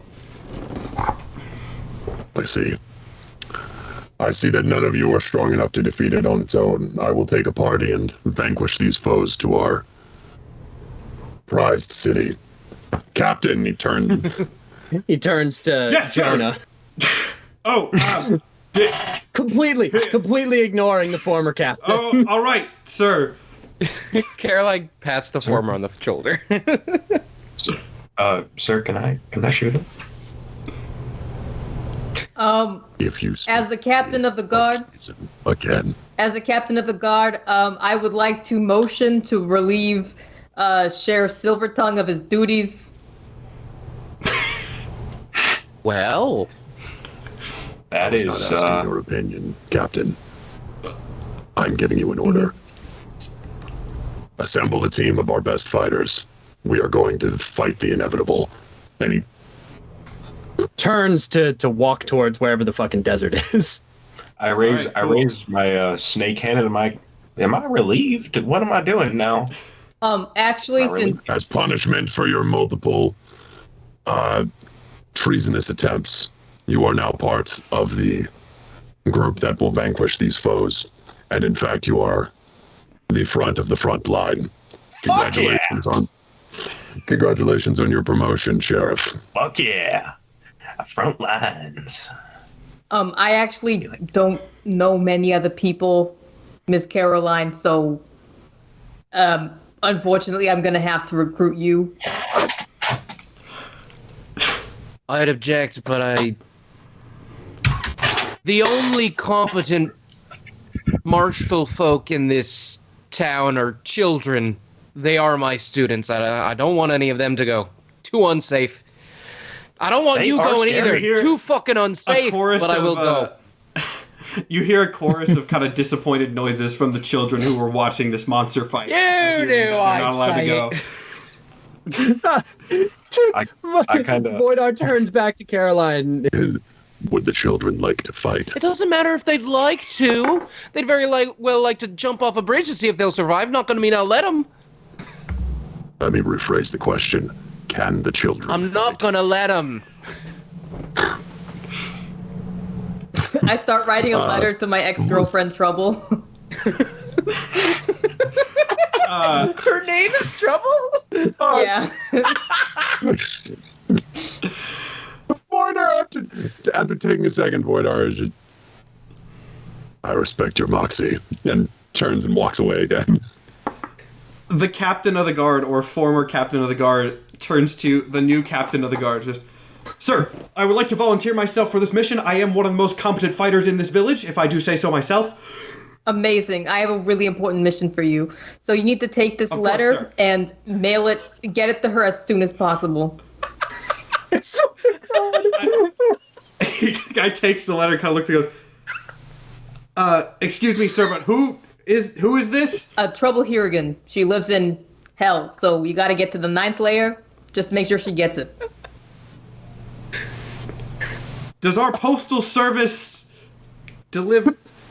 I'm not, sir. I'm not sure how you expect me to. Are you not a capable soldier, sir? I am a capable soldier. I have Okay, never then done figure any it sort out. of Figure it out. post. Oh my god. He kind of turns to the guard. One of the guards goes, "If you need to get to hell, I could shoot you in the." No, sorry, that's not. I'm sorry for you'd go to heaven, sir. I'm sorry for insinuating. At this point, the rest of them just kind of walk away, trying to figure out how exactly they're going to accomplish this task. You hear him mutter, "Want to go? Do we burn the letter? Would that do anything? Is there like a pit we could drop it down?" Oh my god. And they go off on their little side quest. My internet crashed. God. This entire time, Voidar's just been walking, waiting for the captain and the recruits, which I'm assuming he was like assemble them within the next 10 seconds, because he's just going and waiting for y'all to follow. Caroline will follow. All right. And the gang sets off. I'm like really happy. I'm like walking in my boots. I'm like, I'm in the front lines. They put me in the front lines. Does he not realize that No, he's not cannon at all. fodder? He's no. because he's so happy that he's being noticed by the king at all. He's just like, I'm in the front lines. You know what? We love an optimistic His outlook. tail is up in the air and the shotgun is like shaking after it's just like shh, shh, shh. He's just all happy and shit. Everyone, as we are about to go into war, I think it's impossible that we do take this moment to rest. When I'm not working on my stand-up comedy, I do play a little bit of the lute. Just, plucking the strings every now and then. I kind of wrote this song after I broke up with Trouble. I could go into a lot of detail, but I'm so scared. Anyway, here's Wonderwall. Start to play my lute. I am never letting Momo make a character again. I'm never Momo. You're playing Bello every episode forever. You're not allowed to make any more characters. A new character ever again. No more characters. So Bello. bad. The next campaigns we do also Bello. You have Only Bello. you have made the perfect terrible character. If they had an IMDb list, it would make it even better. This dude uses Letterboxd. Anyway, that was my song of rest. Oh my god. So as you start heading out into the desert, you just start going, which, I mean, you'll have to go through the plains for a bit before you get to the desert, but we'll have a little travel montage. to the song Wonderwall in the take a background, break? obviously. Wonderwall, Yeah. yes. This will- Wonderwall in the background. played on a lute, and everyone's just like, I'm gonna talk to. Can I talk to Jonah? Yeah. if you can interrupt Wonderwall, sure. And after all. They're like, we're just, No, we'll get copyright strike. Mama, no. I'm just kind of like, Jonah, congratulations on your promotion. Yeah. I didn't really work hard for it, but they gave it to me anyway. Not gonna lie, I was a little upset. Yeah. But you look young, you look innovative, and I'm very proud of you. I also got my little promotion. The front lines is crazy. Yeah. I could say it's gonna be quite crazy for you. Maybe a very short Listen. time. Listen, But Mama always said I was built like a sandbag, so I'm roaring and ready to go. I don't really know what that means. Could you elaborate? I got hit a lot as a kid, but hey, we moving and grooving, baby. That was a really sad story. Do you want to hear a sadder one? Is it Wonderwall? No. I hate this show. No. Oh my Starts God. playing Wonderwall, but a different part. No, so starts playing Iris instead.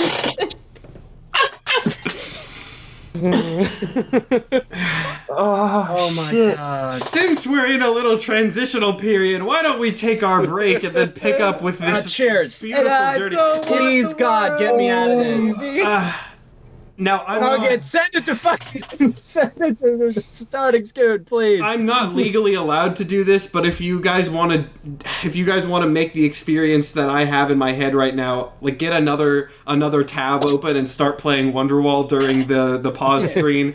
Oh, as soon as she brought it up, time. As soon as she brought it up, I brought up Wonderwall, but it's played in like a fantasy version.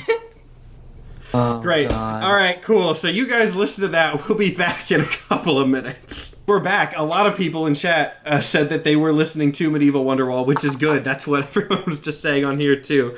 Also, I hate to mention this, but Amy keeps yelling it, so I'm going... Panda, why does Amy keep yelling J show leg?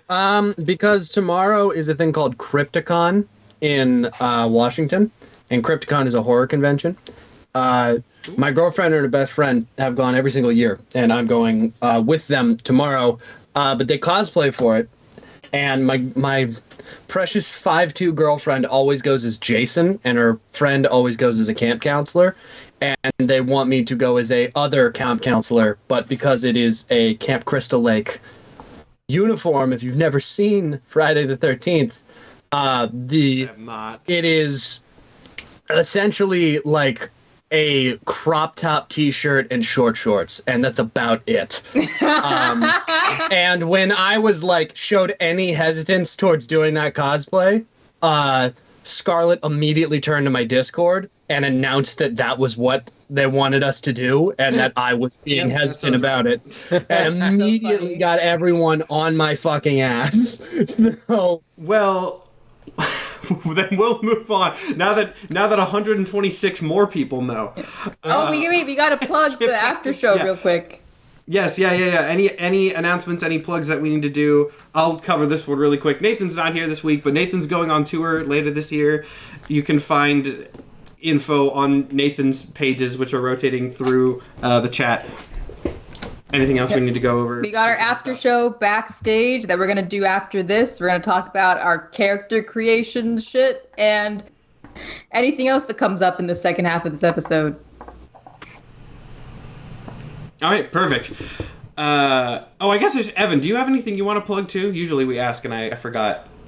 If we don't, that's fine. But now's your time. I don't think I can plug that publicly online, so I'll just say TikTok is EAVNC, Instagram is EAVNC cosplays, and yeah, that's it. Cool. All right, so we shall pick up with the. We don't have a party name. You guys can come up with that if you would like. But the new group's journey into the desert, without much preparation, you guys just kind of set off, which is fine by me. Yep. I assume Voidar leading the charge, probably Silvertongue shortly thereafter, since he's on the front lines. I am the front lines. And the front lines, I'm sorry. Jonah's still playing some lovely, lovely music for the group's adventures. Yeah. With everybody short rested too. I didn't process this because I need to remember how many freaking spells there are in this game, but the Song of Rest, Wonderwall was a spell. It was a Song of Rest spells. So if any of you guys did not hear that, you guys get short rest. Momo can you get all the exact benefits of that. An extra 1d8 hit points when you spend one or more hit die. Cool. Perfect. I never want to hear that ever again. Wonderwall was your rest.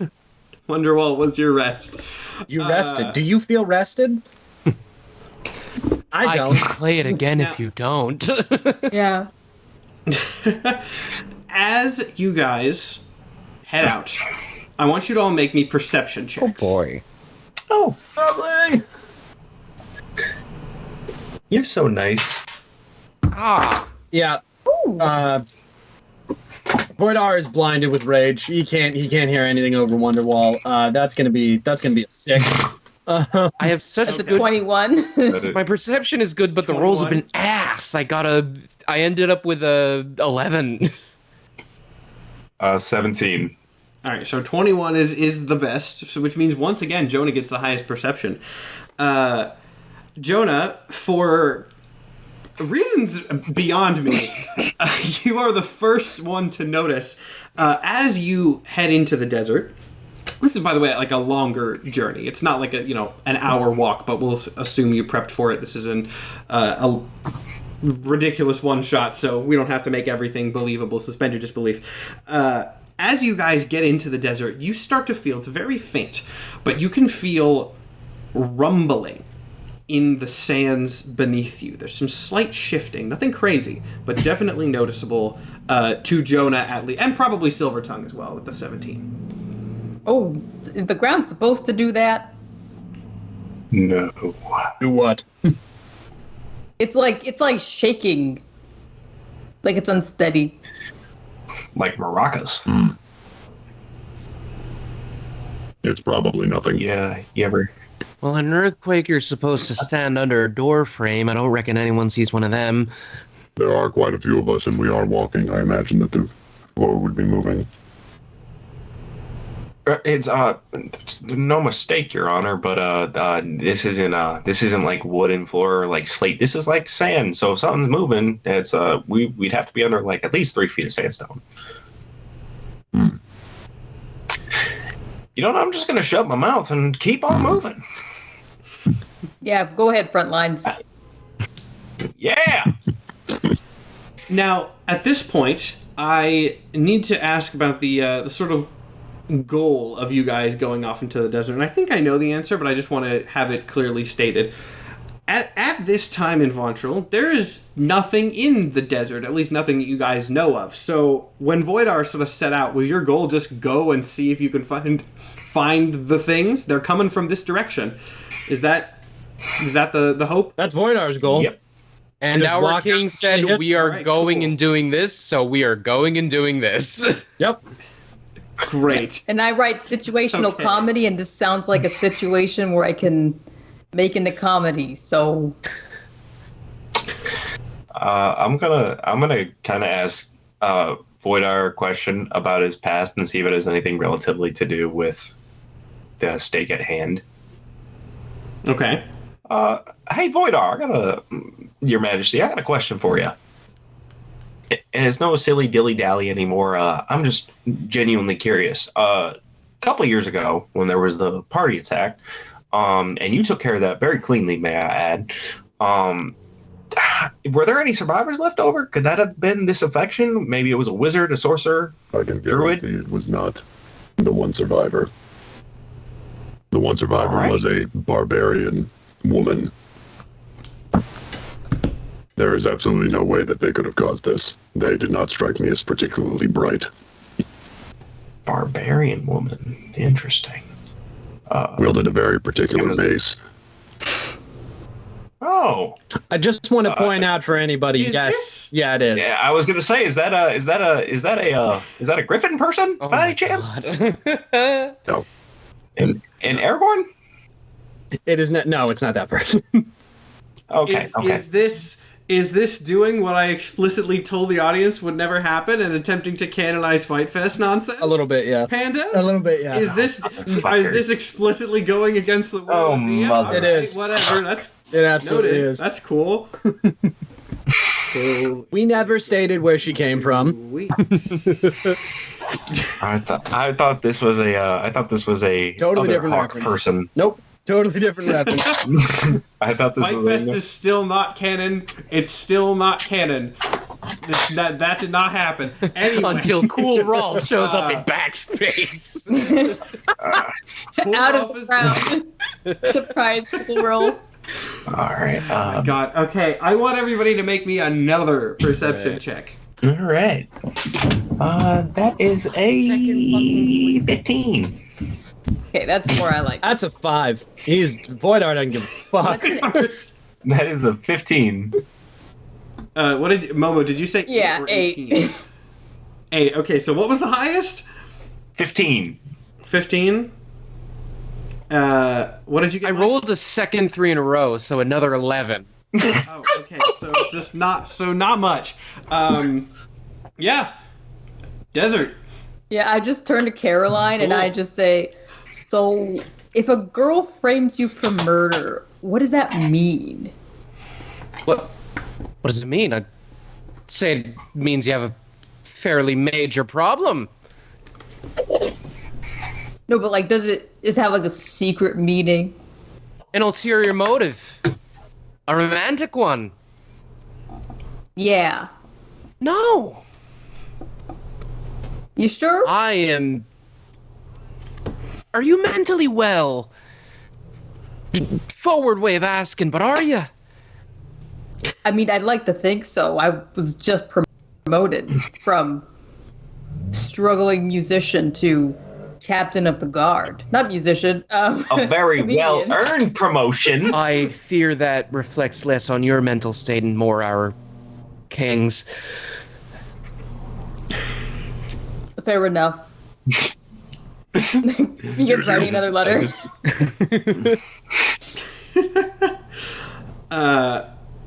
All right, I'm gonna as you continue your desert journey, I'm gonna have you guys make another check, but a different one this time. I'm gonna have you guys make a survival check. Oh, For purposes. Are you fucking kidding me? That's not a good reaction.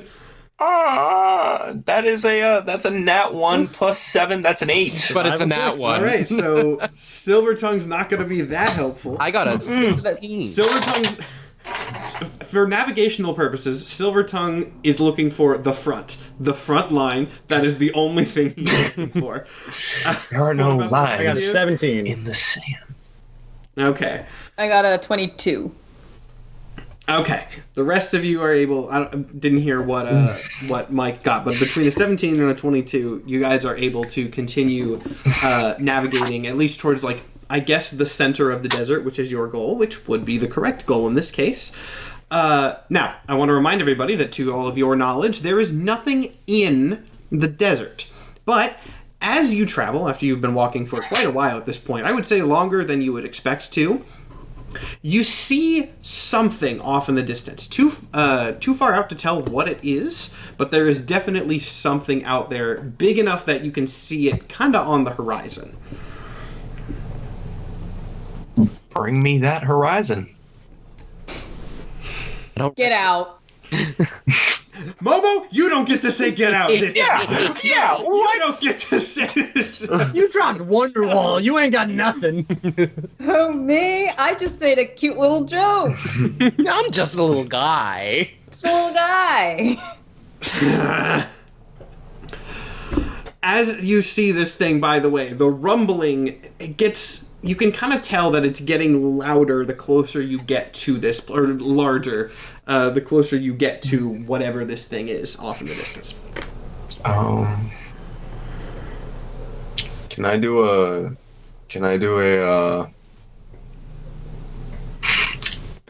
would a nature check help at all?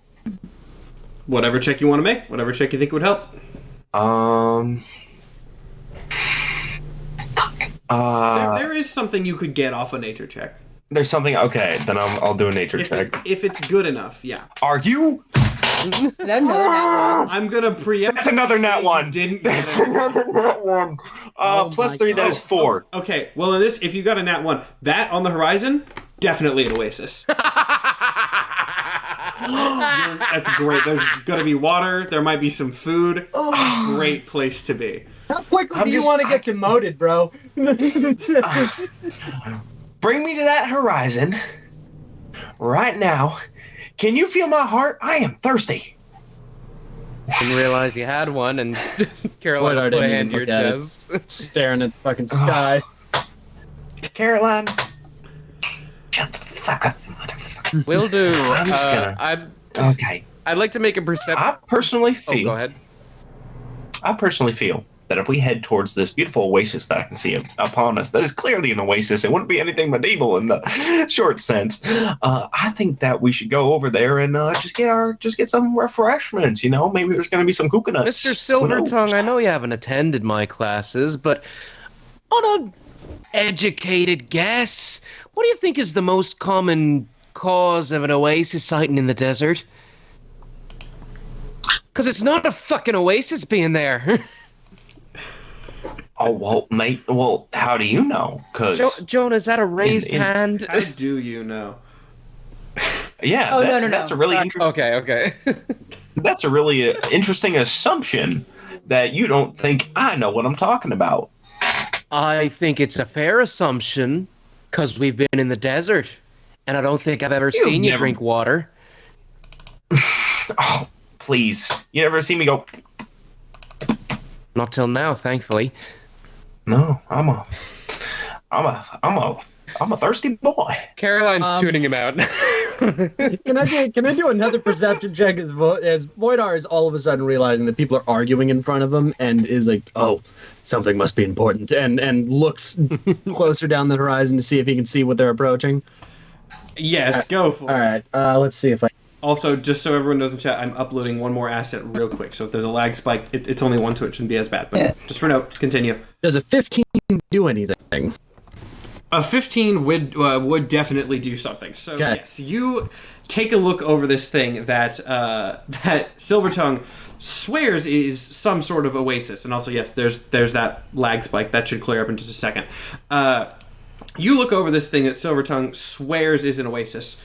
It's not that. That's pretty clear. Gotcha. It seems, from the way that it is rising over the horizon, to be a structure of some kind. Maybe not a gigantic one, and again, too far out to see details, but it seems to be a building or a small collection of buildings, something like that. Okay. Snake, that is a town. Oasis can mean many things. Did you mean town? Yeah. Partner, this is not part of my county, but was part of my county, but then I was relieved from my job and thankfully put on the front lines. What town is that? Can I do a? Are you gonna try and lie to me history again? check? No, I'm gonna try. Can I do a history check if I see this town and I'm like, oh, maybe this will click? You want to see a history check to see if you know what this town that you're looking at is? Yes. Give me a history check. I'll say that much. Okay. Yeah. That's a great roll. Okay. 17. I swear to fucking God. 17 plus 3, dirty 20. Okay, so with the dirty 20 that you have, you actually do know a little bit about the history of the desert. Not anything about this town specifically, though, because you are fairly confident that there definitely did not used to be anything here. Mm-hmm. It's been a while since you've been into the desert or heard anything about the desert, but like this used to not be here, and you are not aware of any sort of town or village or anything in this area. Okay. Can I make a deception check? If you would like to do that, sure. What is your obsession with trying to fucking trick me? That is an 18 plus 4. That is a 22. Okay. What is that? Hold that on. What noise? in the heck is that noise? That is my bathroom. Oh. I will Is be. it okay? The fan in the bathroom does not work. I will be right back, and then I will make my little deceptive story. We're gonna say that the vibrations in the sand are getting In the worse. meantime, can I give everyone a motivational speech If you must. as Go we get for closer? But instead of a motivational speech, can I just test out my stand-up set? Oh, God. Can this do negative points? Is she? No. How about you? Okay. Can it? Yeah. You can do something motivational, or you can test out your stand-up set. I don't think the two are compatible. I think this one's but- compatible. The stand-up is Sure, so go ahead. bad. Everyone listening is like, well, I can do anything better than he just did Yeah. that. That was nothing. All right, I'm ready to tell my tall tale. Okay, never mind I'm then. so scared. We'll circle back to this thing then. Wait, do your bit. That's fine. No, Evan, we were. I'm like instead just talking through like improv and everything, and I'm just like, so when you get up on stage, it's sort of like you have to build a character for your set, and sometimes you don't really have a process. You just kind of have a passing thought or an idea, like maybe you could be a chaos butterfly, or you could be a butcher waiting for its pot roast to be done. And sometimes you just come up with sort of the worst guy that you've never met. And that's what people enjoy. Did you know that? And now everyone has 15 extra temporary hit points. Cool. I feel like I know so much less than I did before. Am I right, ladies? Sometimes you come No, up with you're just fucking a guy, not. And the guy, you come up with a guy, and the guy's bad, and then everybody just gets temporary HP. Yeah. It just keeps happening. So the layout isn't quite as I remember it, but this is a fairly new establishment that has been put here, if I remember correctly. The desert is a confusing place. There's a lot. It's not directly a part of my county, but it is technically in my jurisdiction at the time, Your Majesty. So when you really think about it, there's a lot of names that you could figure out or try to do. But in this case, I'm a little starstruck because in the desert out here, in this abrasive land of nothingness, you really can't figure out which town it may or may not be. So I do know that this is a very recent move in for some of these maybe cattles, maybe farmers, maybe Messiah. Who knows? We don't know what's going on out here. But this town is relatively new.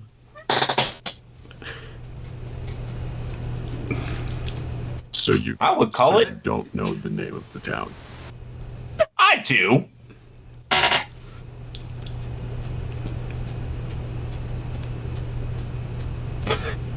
Okay.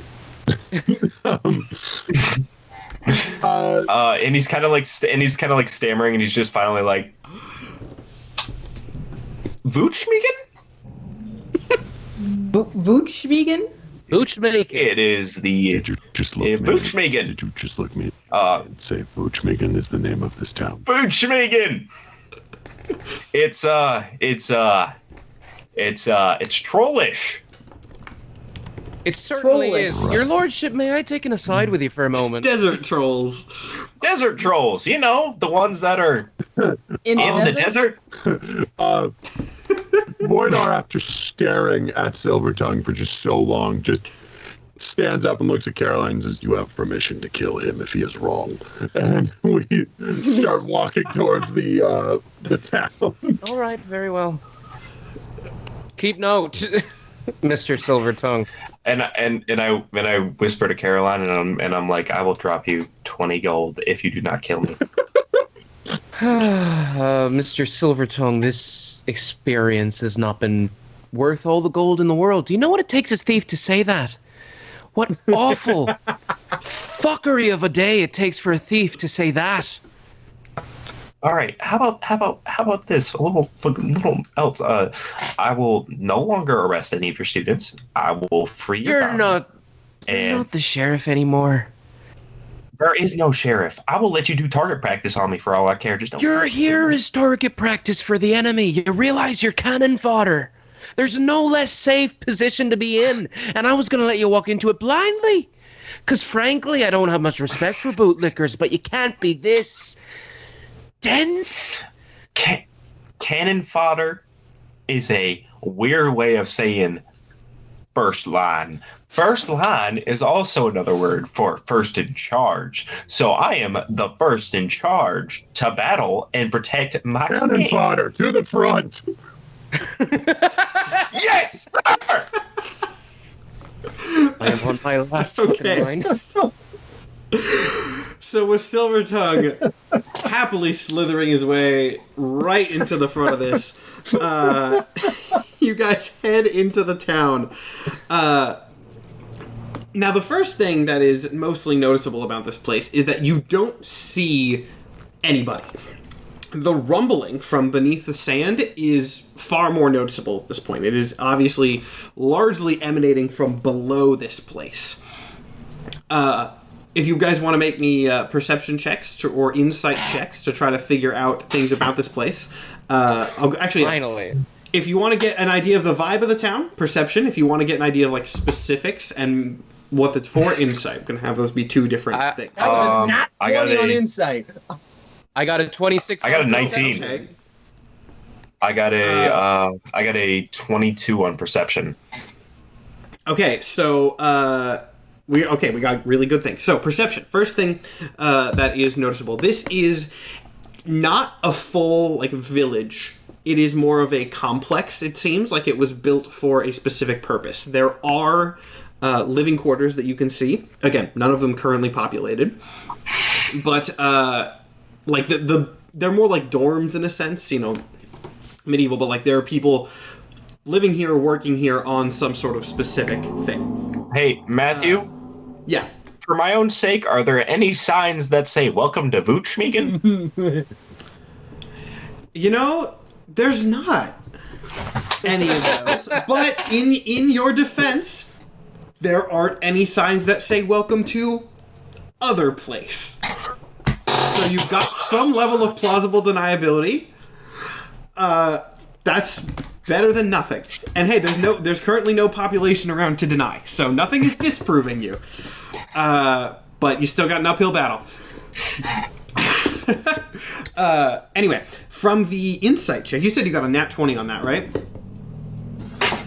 Voidar is the most experienced in magic among you, and therefore is able to pick this out quite clearly. Most of the buildings seem to be for some sort of magical purpose. There are various sorts of shrines, there are libraries of arcane scrolls and texts.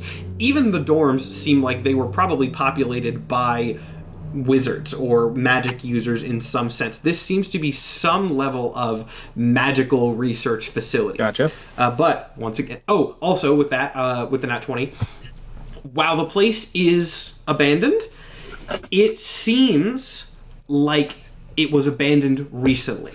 And actually, that makes sense for Voidar. I imagine Voidar would be pretty used to like rolling up to a village and finding that the populace has recently fled. Yep. You get a similar sense that to that. Everyone here has left. This is obviously the site of a desertion. Oh no! I wonder why they would abandon Voochmegan. Yes, it is quite a quandary. Whatever reason this place might be abandoned, mayhaps it's safe to assume it's for a similar reason that we had the giants. And I mean, are there any signs of like I was gonna say, can we like look for signs of a struggle? big footprints? Yeah. Maybe another perception check for that sort of specific thing. That's another. Nope, 18. that's a another 4. 22. How the? That's a 22. I also rolled a 4, but that does turn into a 12. So Okay. With the 19, you do not see any evidence that any sort of monsters have been present here. There is no damage to the village. There are some things that are knocked over, but that might just be because of the rumbling from the ground. It does not seem like there was any sort of active struggle here. With the 19, I will... you're raising your hand. What's up? Do I notice like any like weird pathings that look like something underneath the sand could have made something? That's a good thinking. Nothing underneath the sand, but with weird pathings, I will give you this. It is hard to follow track. Actually, how about this? You are able to find what seems like some sort of tracks, but since the sand is kind of constantly in a state of minor shifting, you're going to need to give me a survival check to trace them. And everyone can do this, but you find tracks. If you want to get specifics... That is a that's dirty a nat 20. That's a dirty 20. Okay, well, in nat 20, those are both good, but Caroline is, I guess, for a thief, tracking this is something that is in Caroline's wheelhouse. You are able to tell by picking out footprints and sand distribution patterns. You notice two things. Number one, you do see some level of, like Evan said, a disturbance under the sand. There are some of them that are going out out away from the city. You can see these very faint things, and for what it's worth, if you go out farther enough, which also, you can run out there, check, and come back, what it seems to look like is there's something moving under the sand that burst out at a certain point, and then you see larger tracks, like the monster sort of popped out farther away from the village. But, possibly more interestingly, you see more humanoid, human-sized tracks that are probably the researchers and people living here. They, instead of leaving, all seem to have congregated in one of a couple buildings that are in the center, larger buildings that have not been investigated yet. So it seems that people went inside rather than fleeing. There seem to be a few buildings where survivors may be dwelling. Obviously, take every precaution you need to enter in a building that you don't know the inhabitants of, all right? When we're entering doors, you look around the corner first before entering any room, yeah? Watch out for any sneak attacks. Can I do an Arcana check? Sure, yeah. Just Cool. on the area in general? On the area in general. Sure. Okay, that's another 19. Those ones really came in handy. That is a 22. 22, that is very good. Scanning the area, there is a lot of various sort of residual magic energy around. Again, this seemed to be some sort of lab or magical research in some sense, some sort of complex for that. So there's lots of stuff around. There is, notably, only one sort of more active magical aura that you can feel emanating up from underground, and it has sort of similar vibes. I'm walking towards the big building. Maybe there's a post office in there. Oh, bloody. Caroline follows in a huff. I kind of like separate myself, and I'm gonna investigate where the big Arcana we're coming from. Yeah, I'm going to the big building. The big building is in the center, which is where the Arcana is emanating from below. So you're going to the same place. Whether you're going to the building or the source of the magic. I mean, the source of the magic is underground, but it's like central. I literally was rolling to see if I could get a good perception check, and I rolled nothing but 2s and 3s, so I've just been walking around trying to find a post office the whole time. So, you are able to find this building. It's not, well, maybe not Jonah, but the rest of you find this building that most of the population of this complex have entered in. And you open it to find not that much, actually. It seems like some sort of temple. A temple probably... How do I phrase this? A temple more for magical purposes than religious purposes. Like, if that makes sense, this is not made for worship. This is like for channeling power. There are no people inside, though, at least not immediately apparent to you. However, the rumbling is still, I would say, you are standing on solid ground now inside, so the rumbling is more solid, not, shifting sands anymore. All right. Can I do another investigation check? That's really Go for it. Okay, cool. That is a natural 20. Holy shit. Natural 20 plus 3, 23. Lots of natural 20s in this session. Silver Tongue, you are able to pretty quickly, actually shockingly quickly, figure out that this temple, you have seemingly good arcana. So with that sort of knowledge in mind, you can figure out this temple does not really seem to be dedicated to anything in particular. It seems weird, almost like it is some sort of front. And on that, you are able to find a hatch in the floor off towards, like, behind the altar that you can see some footprints around it. It seems like that may be where people have gone. Coraline, Boldmere, come here. Have you found something? Seems as if it's a maybe hideaway, a hatch. Something's Occupied? Something. there. Is there like a... gonna look from wherever he's looking. Yeah, you find the hatch as well. Well then, I suppose I will go in and scout, make sure there's nothing untoward in there, and if there is, I'm the less likely to be seen. Do you We're want all backup? okay? No, I do not want backup. All right. Larger parties just said easier to spot. Larger parties easier to spot. All right, so Caroline's going in first. Yes, sir. I kind of get my weapons ready. Go ahead and make me a stealth check. All right.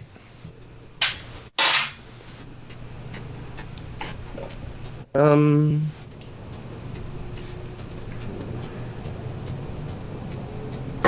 13.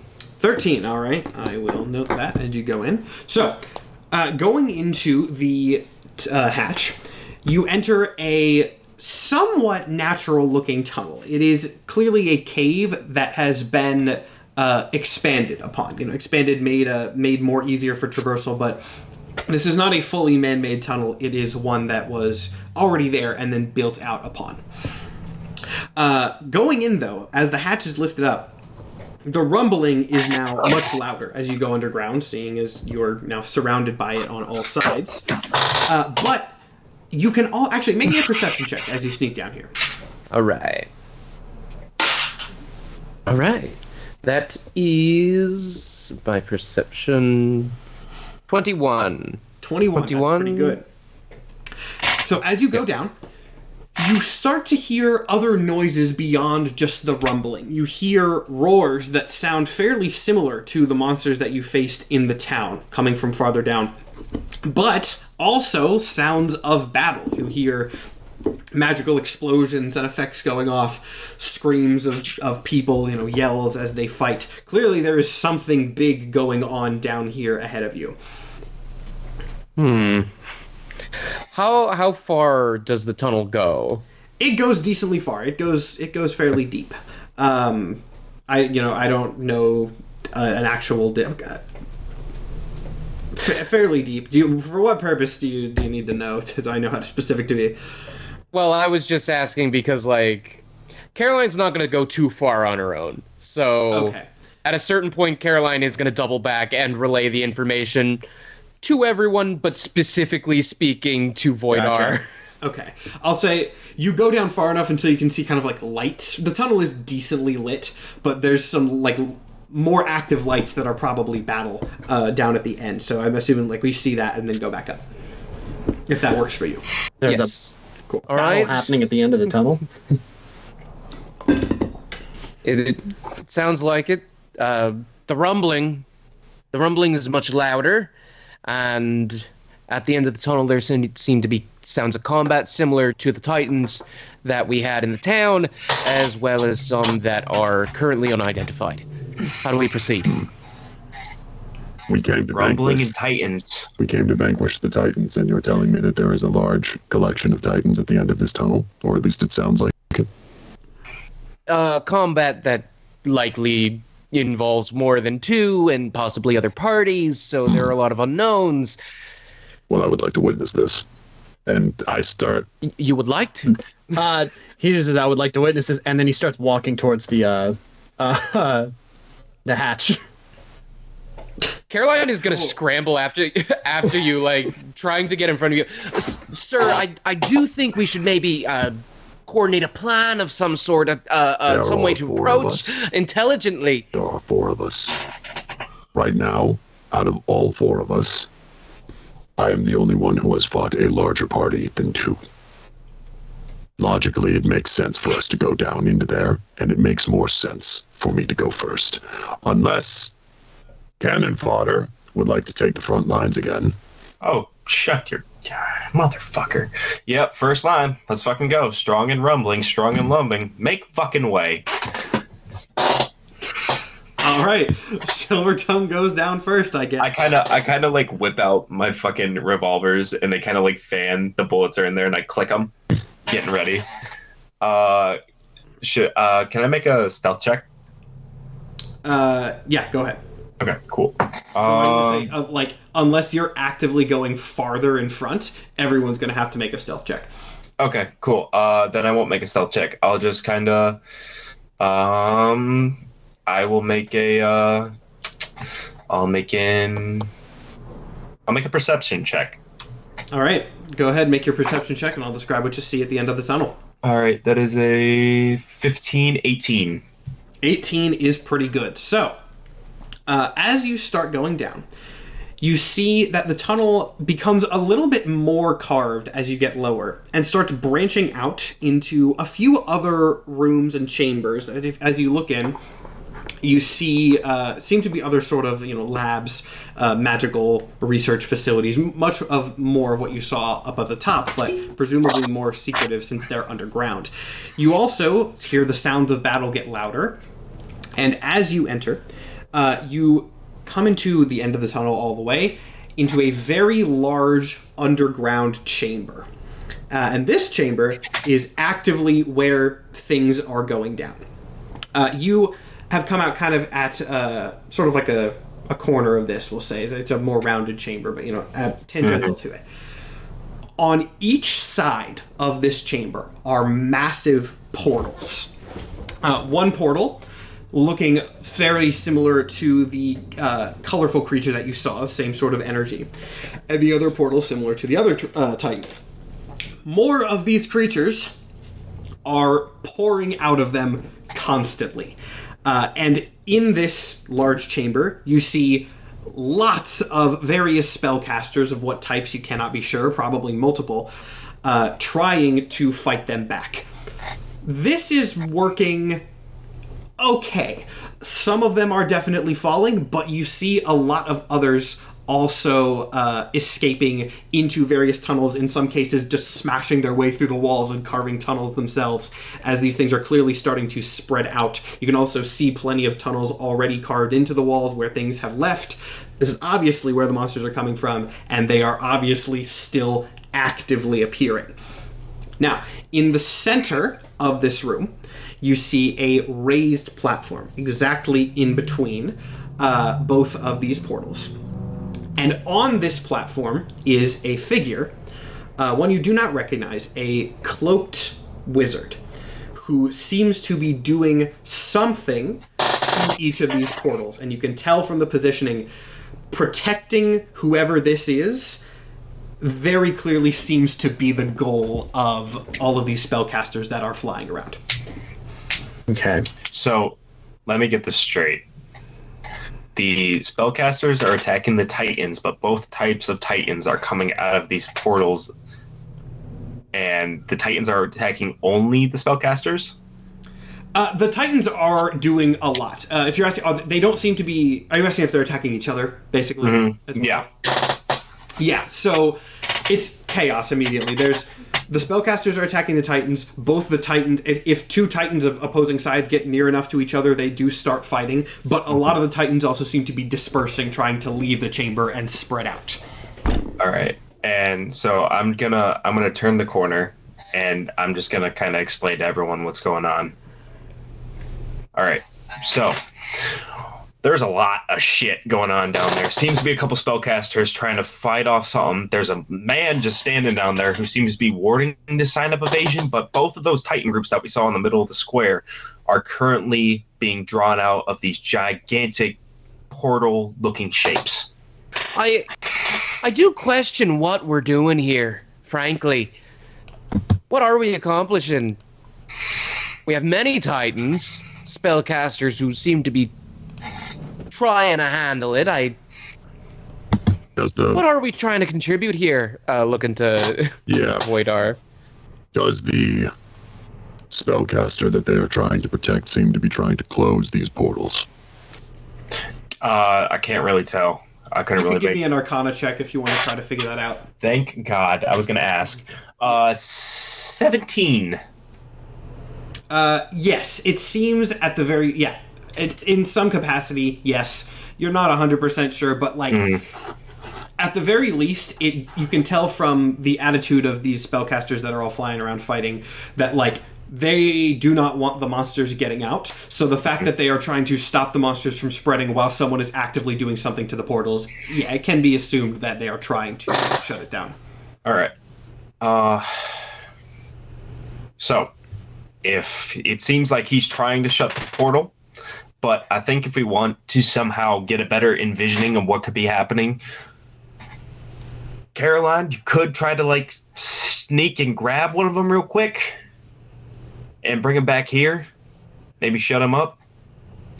Voldemir can intimidate him. We get him talking. We can find out what the real situation is before we bug anyone else. I'm sorry, if the lead spellcaster seems to be closing the portal, why would we not just go in and help him close the portals? I don't know. I can't determine that. It looks like he's trying to close it, but he could be opening it. For all we know, we don't know what these guys are. These The guys wizards part are of my fighting the Titans, correct? Your very example of what I told you. Good job. What those? Fine, if you want to the say wizards fucking are go fighting in. the Titans. If correct? you want to say fucking and go in, I will go and blast it, sir. Do we have to go in? I would If- assume so. You don't have to. You can leave. Does it seem I like find- they are I- losing? They're losing. They seem like they've And got it we do- handled, honestly. First think- of all, you haven't seen it. From how you described it, it sounds Perhaps. like they had it handled, especially since we don't see anything up here. I do They want have it everybody at- to make a perception check really quick as this is going on. And again, running is valid, but Another 16. That is perception, you said? Yeah, that's an 11. okay. 16. And what did Panda get? A 3. Okay, Voidar does not see this, but everyone else, this is not that hard of a perception check. Sorry, Voidar. Notably, strangely, the tunnel that you're in seems a little bit lighter than it did. like brighter. Brighter, like natural light. Like, can we? Yeah, that Do I turn? one. Can I turn around? Is there someone behind Yeah, me? like As you look back into the room, this was just an underground chamber before. You can see sky. There is definitely a hole opening in the top of this chamber. that's not quite right. I guess running is Wow, no they longer an didn't even option. knew that. All right. Voidar, seeing everyone else turn and see the opening, looks at it and goes, well, I guess we can't run anymore. And starts going forward into the room. All right. Okay. Very well. Voidar charges ahead into the room. Whether you guys follow is up to you, but I'll go ahead and describe as this is going on. Voidar, as you charge into the middle of this battle, first thing, there are also, as you get closer, smaller of these monstrosities as well. They're not all these gigantic titan things. There are many smaller ones as well. So just for flavor, charging in with your axe, cutting down these small ones as you go into battle. Like, you are actively running in, finding these things.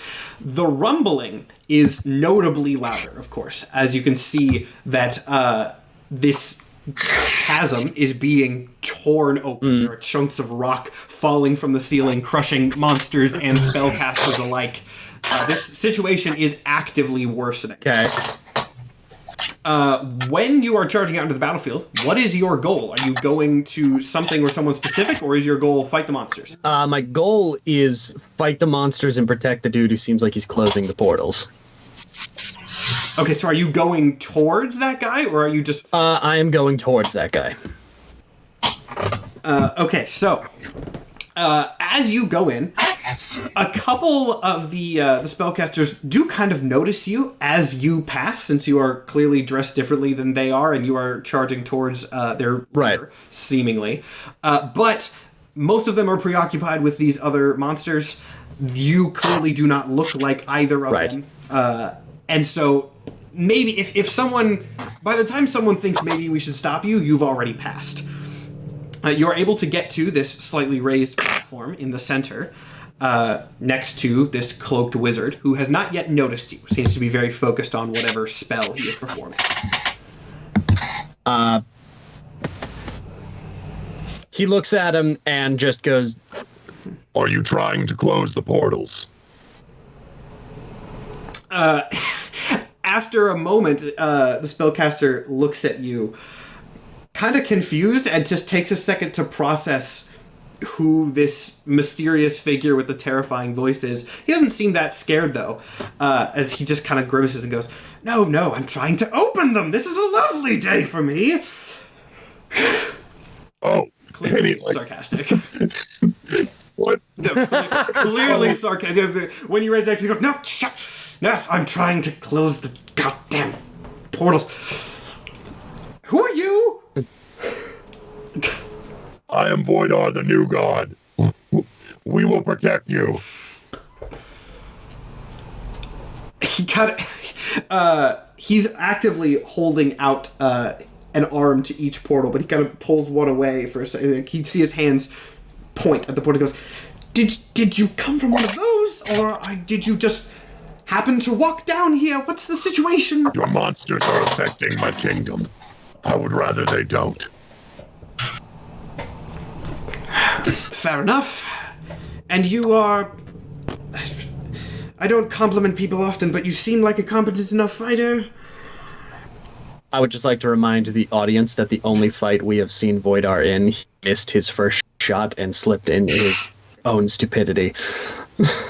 That's true, but I did also give you the flavor. You did. Cutting You down did. monsters I as you went in. I And you look pretty seem scared. like a confident fighter. Yeah. He said seem. You are correct. He kind of pauses and goes, On a scale of 1 to 10, how confident are you in your abilities? And please be honest, I have an idea, but it's not good, and I shouldn't use the word expendable, but I might. I have slayed every party that has tried to kill me. He kind of takes a pause at that. I'm like, oh, maybe this guy isn't the best, but in a crisis moment, doesn't really stop to consider the morality of this. Where's everybody else at this time, by the way? Have you guys caught up to him, or are you just... Definitely tried to sneak her way through the battlefield, yeah. Okay. For Caroline, at least. I most definitely have gun and guns blazing at this point. Okay. So you guys are all on this battlefield. Wait, has Jonah charged in? What is Jonah's mindset? Jonah's right now? looking for a weapon. Evan, I think you're clanking. Am I? Oh, I'm playing with my dice. I'm sorry. Yeah, Jonah's looking around for some kind of improvised weapon because he doesn't carry any actual weapons on him. He just kind of looks for stuff that's around to use in the moment. Improv, baby. You can find some weapons off dead spellcasters. They have some martial weapons. No. You got to find your own. And is there a sharp rock? Yeah, there's rocks falling from the ceiling actively. I'm gonna take a stalactite and use that as a javelin.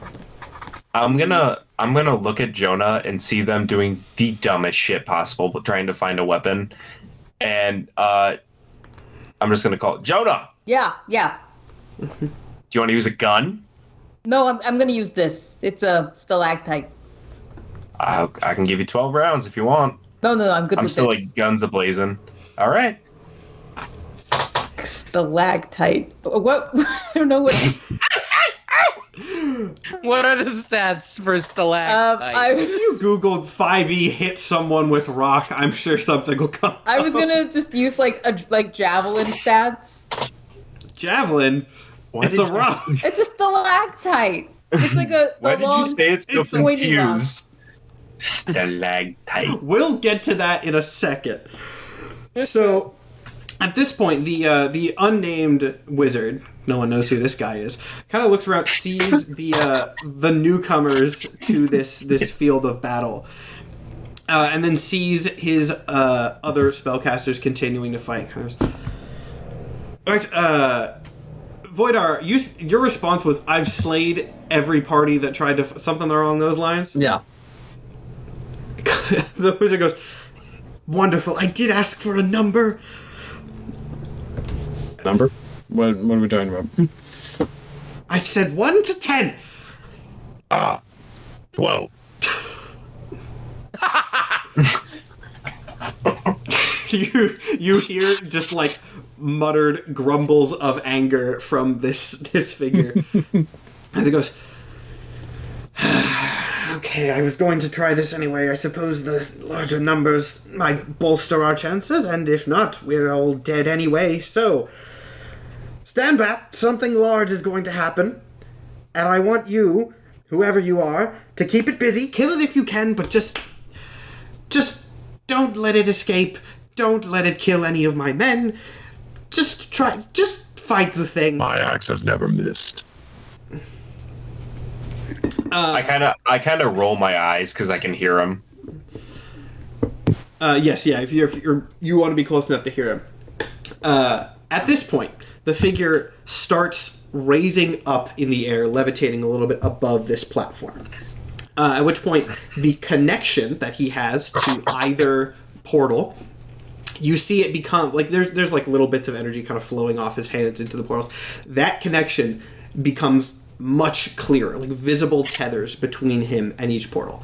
And he takes these tethers, kind of stretches them out, binds them together, like literally ties these tethers of energy.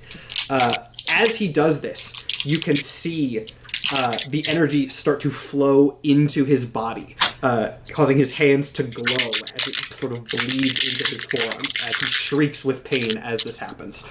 But he ties these energies together and then spreads his arms apart very quickly, hurling this sphere to the ground. So now he carries one singular tether that is connected between both, with the knot between them having separated.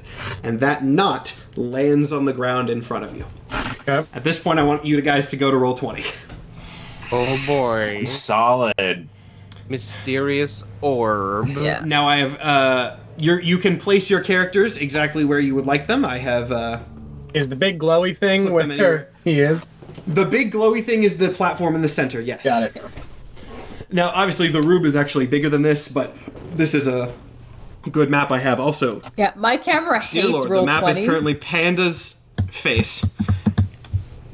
Yeah, my camera hates roll 20. If I go to the page, my camera's going to shrink, so I'm just going to look at it on the Twitch channel page. Oh, I mean, you can have it on. I can fix Yes, it as please. we go. It's all right. Okay. Yeah, if you go to the page, I'm fixing the camera inputs anyway. So, again, you can place your minis, your little tokens, wherever you would like them to start. Callisto.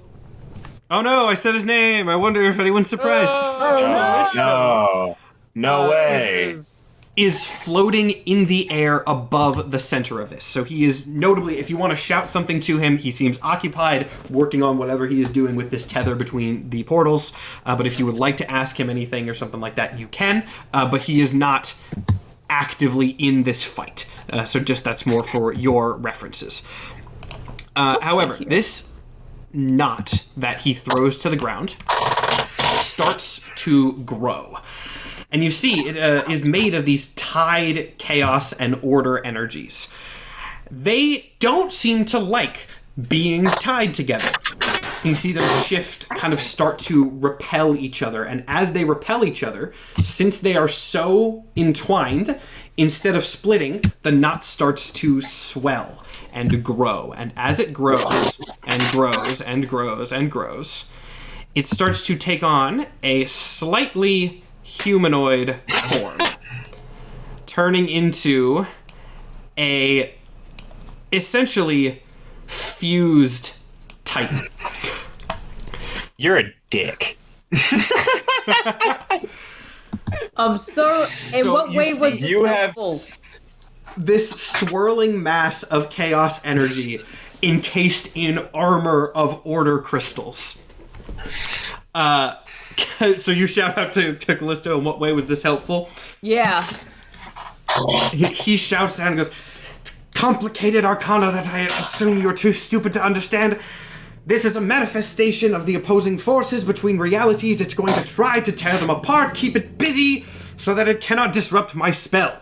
I don't give a damn about your complicated arcana. You talk to Jonah like that again, I'll shoot you in your fucking Oh, mouth. don't go to bat for Jonah. I'm a little busy! Why shouldn't he go to bat for me? I'm his boss. You know why. Look at you. Fair enough. Alright. Fair enough. All right. Everyone roll initiative. 17 plus 7. That is math. 24. 17. That's pretty I got a good. That's not 30, great. 20.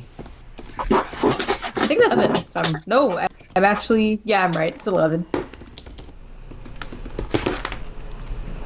Panda. 17. 17. All right, and then let's roll for the thing. What did you get, Momo? I'll fix your camera in a I second. forgot. I got an 11. Okay. All right. So, Evan, Silvertongue is up first. You want to fire some shots? And off? y'all have 15 Yeah. temporary hit points. Remember that. Cannon fodder's gonna back his boy over here. And what I'm gonna do is I'm gonna use my first attack for a dual weapon attack. Mm-hmm. And I'm gonna use my extra attack to use my shotgun. Okay. So let me roll the dice. 2d8, 1 4. That's a 5. Plus 4. That's 9. Plus 10, 19 for the first. Oh shit! I gotta roll first. 14. 14 will not. Okay, so that one does not hit. 16. 16 will. Okay. And 17. 17 also will. Or was that? Okay. That was the shotgun roll. Oh, okay, then yes. So- the 16 and the 17 hit. Okay, so the first revolver shot misses, which is good. That one didn't do too much. 7 plus 4 plus 10, 17 on the first revolver shot. And then for the shotgun, it is 13 plus 3, which is 16, 25 for the shotgun. So 17 plus 25, that's 42. Mhm. That's like, you do a lot of damage. I got 3 big ass weapons. Very true. All right, with those, you fire off shots into this thing. It reacts much the same as the first 2 you fought did, albeit just depends on where you hit it. If you hit it in the liquid parts, it creates that kind of splashing ripple. If you hit it in the crystalline armor, it creates some small cracks. This thing, once again, is not occupied with another titan of its form, so it's fully focused on you, and given that Silvertongue is the only one that's damaged it so far, it seems purely focused on Silvertongue, but there is a chance to change that. Caroline! All right. What do I want to do? I guess we'll start this one much the same way, where I will also take a shot with my little dinky weapon, my little short bow is what it's called. From on the platform, from downtown, to hit,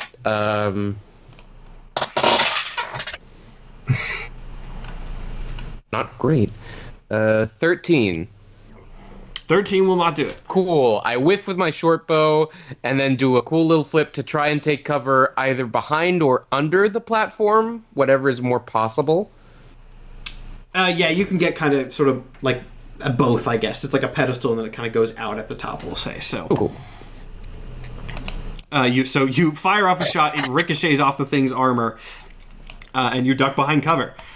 At this point, it is the Titan's turn. And it is, again, fully now focused on Silvertongue. Silvertongue being the one that shot it, it is not pleased with you. And so it is going to lash out with its... okay. Do we still have Jonah's plus 15? Yes. I would think so, but it does not matter because it rolled 2 twice. So it lashes out with these liquid tendrils, but you see them kind of get caught on the armor as if it is not used to its current fused form, and it's working against it a little bit. So these tendrils smash into the platform, but do not hit you. Okay. I'm your frontline fodder. It also kind of lumbers up towards the side, just a little bit. Panda, Voidar, what you got?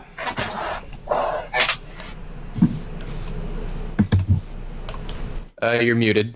I think you're muted. You're muted. He is going to try and Eldritch Blast the thing in the glowy eye portion of it. The other thing that he thought was the machine part. So we're going to see if I can do this. So first beam. Oh, that's the wrong roll. First beam is a 9 to hit. Second beam is a 14 to hit. Do either of those hit? Neither of them will. Also, we just lost someone's camera. That was my camera. Give me a Michael. second. Sorry. Oh, okay. No, you're all good. You're all good. All right, I'm back. So neither of those AC hit. is Okay. 16. So he tries to hit him with his eye beams, misses. I'm going to try for Chill Touch to see if I can grab it by the faceplate with Chill Touch. Grab it by the faceplate? Yeah, the faceplate. You're gonna have. It's not my physical. It's not my physical hand. It's a spell. Yeah. It's Oh, okay. Then never mind. okay. Does a 20 hit? 20 Not a nat 20, dirty 20, but yeah. It still will. Let's see. That is going to be. Fuck me. That is going to be 2 damage. Because apparently 2d8s, and I both rolled nat 1s on both of them. Somehow. So, you do hit, but the Titan seems entirely unfazed as the magic... You were trying to grab it by the faceplate? Yep. So you reach out with this magical chilling hand and clamp it right over the thing's face. But after a moment, you see the green of its sort of eye ring shine through as it just disintegrates this magical hand without too much effort whatsoever. And now, it's this thing's turn again. Lovely. Solid. Yeah, this thing's a little bit more tough than the first two. I'm so happy I did so much. And it is... Oh, I haven't gone yet. Actually... I know. It goes twice? This thing, now frustrated at the one who tried to freeze its face, is going to turn. Damn it. Make me a dexterity save, Voidar. How dare you? That's a 2. That didn't do shit. A 2. Yep. He's standing a 2 dead is- still. A 2 is definitely not going to do it. So it is going to turn its eye ring towards you, and it fires off a beam of green energy. Now, luckily, this is not going to trap you in a stasis field once again. Oh, lucky me. You feel something happen, though. Give me an Arcana check. If I'm Chroma oh, good. I actually stone. have pretty good Arcana. 16? 16 will be enough. So you feel, as strange as it sounds, your body seems to stabilize in a sense. Okay. You're not entirely sure what this was, but of course the audience knows that this is order energy. For an indefinite amount of time, you don't exactly know, you cannot roll with advantage. Okay. Oh. Okay. You got hit with a stabilization beam. essentially. Lovely. Terrible. That is its whole thing at this point, though. Oh, Does wait. that except imply for he the damage can't that you take. he also can't roll with disadvantage?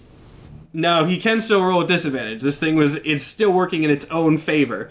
And you also take 9 damage. Oh, great. I thought I just got away scot-free. No. There's a little Okay. bit more than that. Now it is Jonah's turn. I did roll initiative for this thing separately, and Jonah just got notably worse than Yeah, I think exactly 30 feet away. I measured it. I'm gonna try to hit it with my rock, with my stalactite as an improvised weapon, and then try to use my bonus action to grapple it. All right, cool. It's bigger than the It other is. one, but that'll be go for it. It is, but that's the one move I got. Hey, man, it worked once. All right, okay, that's pretty good. That would be what do I roll to hit with this? Oh yeah, it's 18 plus 4 is 22. Yeah, okay, you hit it with a rock. I do. How much damage does that do? Like, is it a d6? Because I also add my proficiency okay, bonus. hold on. Plus my dex, I believe. We're gonna do some Googling here that I should have done a minute ago. And it's not just any rock; it's a stalactite. Yeah, I'm gonna. Okay. The rules say a thrown rock is a D4. I'll give you a D6 because it's pointy. Okay. And I'm a nice DM in general. That's gonna be a D6 of damage plus my. Is it probably also plus my dex? Is that? You're hitting with a rock. That's definitely strength. All right. That's 5 on the die plus proficiency bonus of 4, which is 9, plus strength is +1. So that's 10 damage. That ain't bad, actually. For what you're doing, I was expecting worse. So yeah, you smack this thing with a rock, and it has the effect that you would imagine visually of like smacking a pond with a rock. Like you see the ripples emanate outwards. And I'm gonna attempt to grapple it again. Yes, go ahead and see how that works for you. I have one thing. So I roll. What's an opposed grapple check? I've actually never truly done it. Well, just roll. That's a 13 on the die. I don't know what I add to it though. It doesn't matter. It's like a 50-foot kaiju monster. You're trying to grapple a building. Yeah, you. How about this? After smacking it with the rock, you kind of rear back and jump and just kind of like smack and grab onto its like ankle. It seems entirely unimpeded. You're on there. It does not seem to be slowed or stopped by this, but you are on there for what that's worth. Okay. I'll put your hold on, I'm gonna have to move the monster so I can grab your token. This is how I imagine Fred Flintstone fights dinosaurs. Yeah, we'll put you in the middle there. Actually, you'd probably be... Hold on. You'd probably be like here. Oh, I was hoping... Okay, you can kind of... Oh, yeah, the transparency actually worked.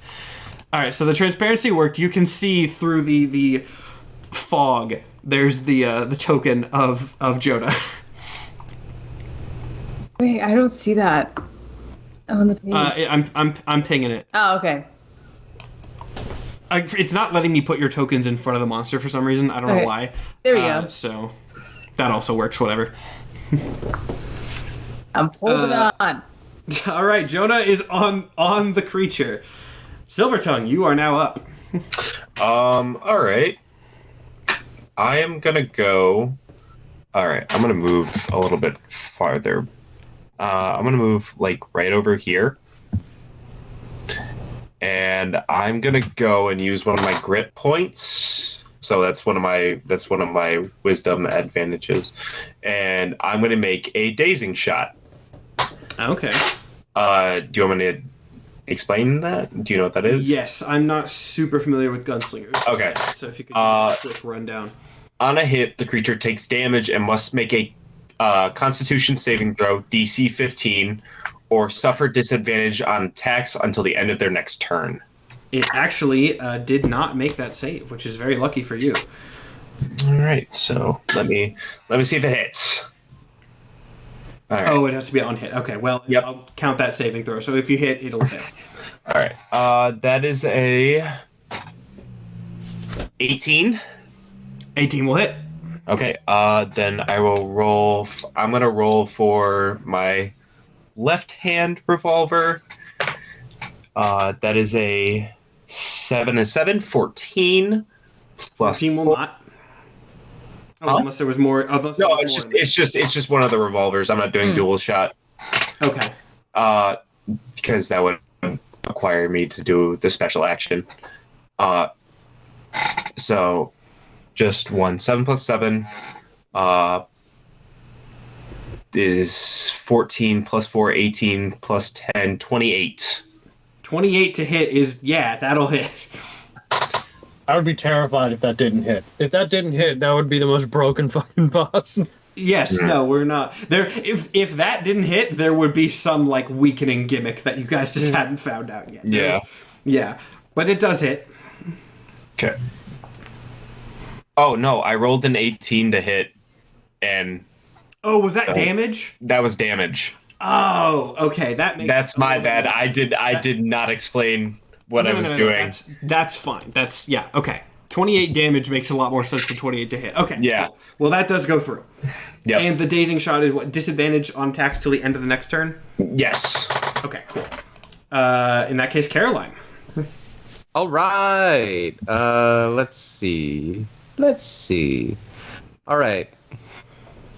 It doesn't feel great, but we're gonna get closer. It scares Alright. the shit out of me, but we're gonna get it as close as we can. 5, 6. Let me just pull that up. We're gonna try to stab it in the leg with the rapier.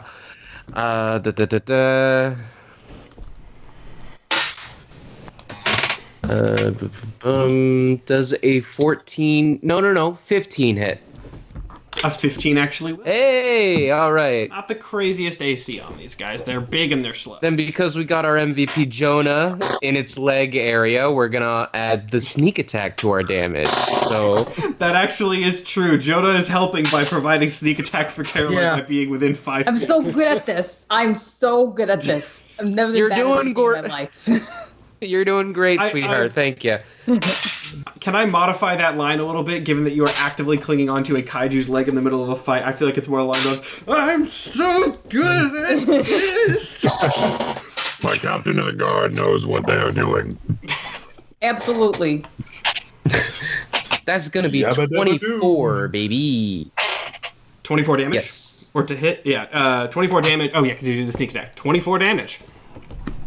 You guys are throwing a lot of damage onto this thing, but now you already moved. It is the Titan.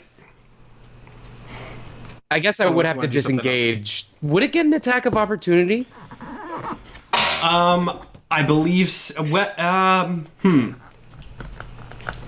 I believe so in this case. Okay, in that case, yeah. I used all my movement to get there, so I'll just sit here. Feels good. All right.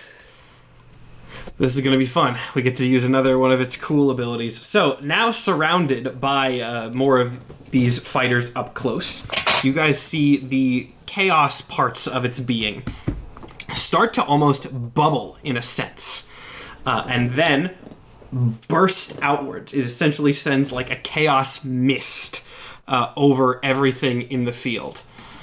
So, let's go ahead and roll on these wild magic tables, shall we?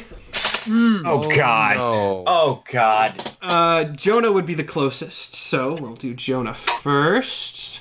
Oh no. This I grow 50 half feet a tall. table. Hold on. I picked the table and I just now realized it starts at 50. You're sent to the So big let me man. pick a different one.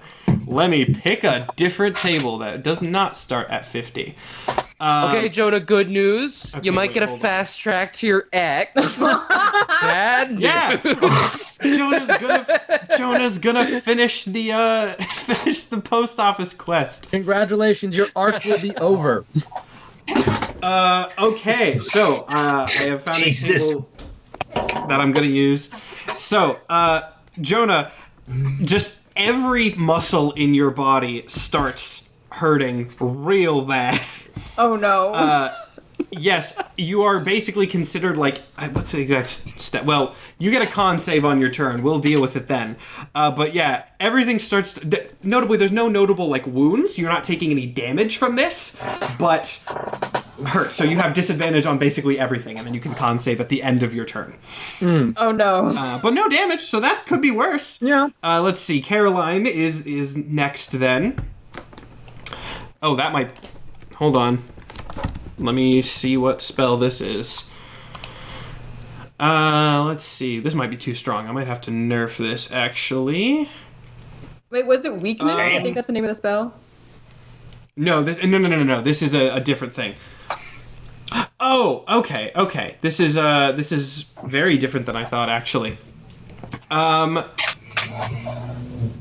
Okay, so Caroline, I'm gonna need you to make an intelligence check. An intelligence save. An int save. That's not great, but it's not awful. What is it? +5. Okay. And we're gonna roll. That's an 11. 11. Okay, Ooh. so Caroline, off to the side of the battle. I'll put down a token for it. We'll just use orange. You see I'm trying to do it on the player side. You see, strangely, a smaller version of the monster appears over here. So it's duplicated itself. Oh, God. Notably, though Caroline does not know this, no one else can see this. Only Caroline. Well, that's bad. Yes. That is very bad. I'm gonna How small? Like comically smaller, or only about- slightly smaller? about human-sized. You got phantasmal force cast on you, basically. So you got an illusion ghost on the battlefield now. All right. But again, you think it's real. Let's see who else is within range of this. I believe actually, Silvertongue is not. Silvertongue has stayed far away. But but Voidar, you are also within range of this chaos burst. Oh God, no! Let's see what the next one is for you. Y'all are getting faded off the chaos gas. This is okay. Voidar, are you wearing a helmet? Out of curiosity.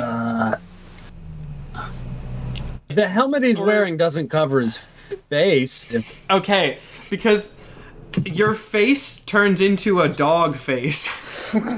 So does anybody, And also anybody you- in this chat know what Darkseid's helmet looks like? Vaguely. It's like The most useless helmet. Yeah, it's just the back of his head Yeah. and a chin strap. So all of a sudden, okay, everything within this just dog face. Which weirdly, I'm imagining if you take Darkseid's face and turn it into a dog, there is an uncanny resemblance to Anubis Kruger from Power Rangers SPD.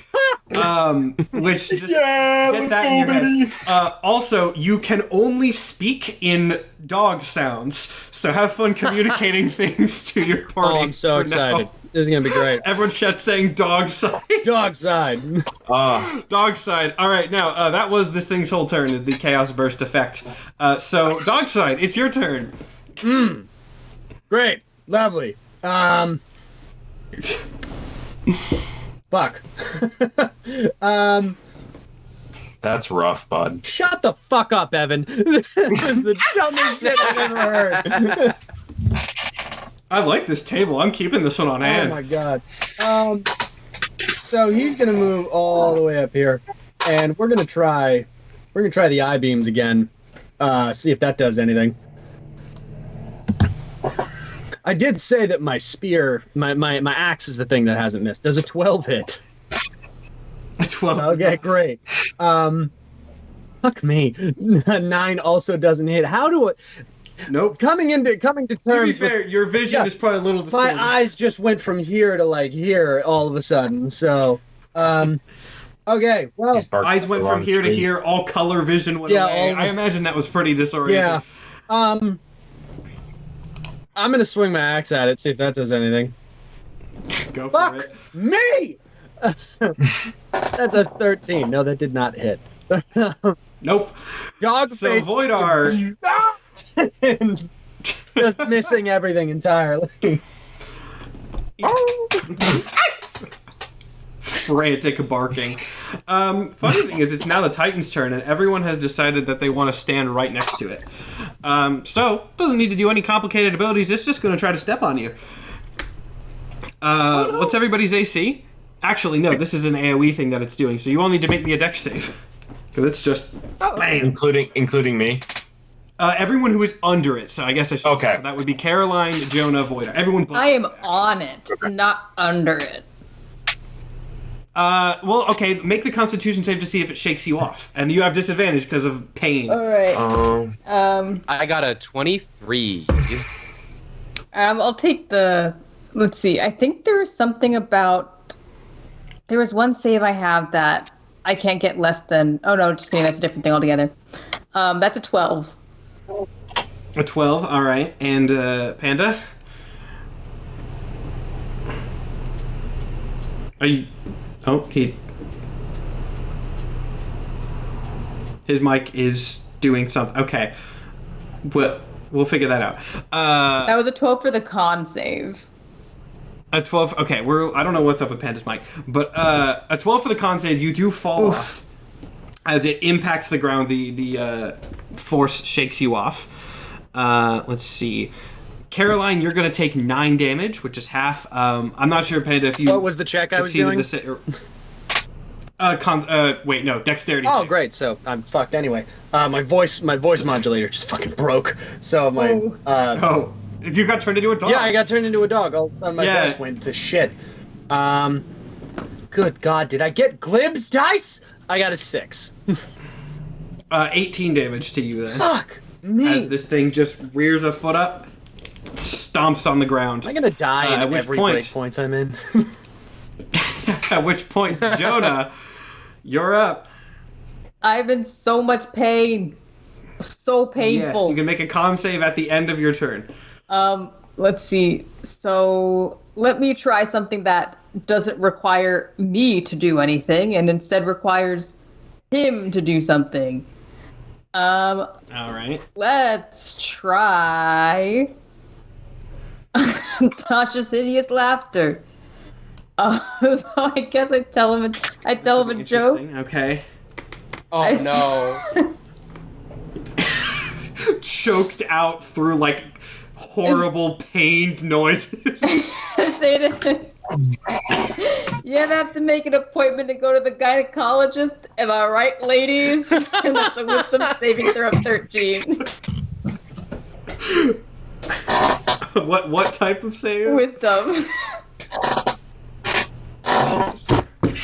So this thing doesn't have a mouth to laugh with, but you see like ripples that seem like kind of laughing patterns start emanating out from the armor that covers its mouth. So whatever the effect of that is, what does that do? It becomes incapacitated and unable to stand up for the duration.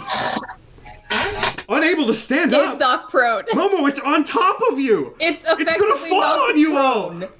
It's gonna fall on top of you all! Can I make it not do that? Can we make a check Except to like for me. Tom Cruise run away from it as it's falling? I'm gonna say, logically, I think it's falling backwards. Yeah. So Jonah is not in the hit of this, but Voidar and Caroline make me dex saves to get out of this. Okay. We're built for this. I'm built for this. Man, and this is Panda, you are, yes. Panda, yes. This is just the Voidar makes dex saves episode. Dear Lord. I can't. Panda just messaged in the chat. Am I still muted? If you're talking, I can't hear you. I also got a 16. All right. Yeah, it's falling prone from how funny this joke was. There we go. Okay. Now, I don't have a stat on hand for monster falling on top of somebody, but I'm going to say... Panda's back. I'm going to say it's happening probably big and slowly enough that a successful save means you fully get out of the way, no half damage. So, Caroline, you're fine. Panda, what did you get on the save? 16. Oh, you both got 16. Okay, against all odds, you are both able to actually dodge out of the way of this falling monster. So just move your tokens somewhere outside of its hitbox, basically. You can choose where. And then it's going to take damage from falling from such a height. I'll just use fall damage rules for that. It's a hell of a laugh. Yeah, I'm not going to tell you how much damage it does, because that's not a number that you would, know. But from the way that the liquid parts of it kind of spread out when it hits the ground, you can tell that it was injured. It also says you can make, every time it takes damage, it makes another wisdom saving throw. Advantage, the target has advantage on wisdom saving throw if it is triggered by damage. Oh, advantage on it. Okay. On a success. It's still... It does not get out. Okay. So it is still kind of... And it only takes at the end of each of its turns. It says... Yeah. Oh, yeah, that was I gave it on the damage trigger from it falling down, but it did not pass it anyway. So, all right. So it is on the ground now. It is incapacitated for all mechanical purposes. Evan, you are up. I just want to... safely not getting squished. I think I saved for my con thing. That's a 21. I just want to point out Someone in chat said he got into the fetal position from too much cringe.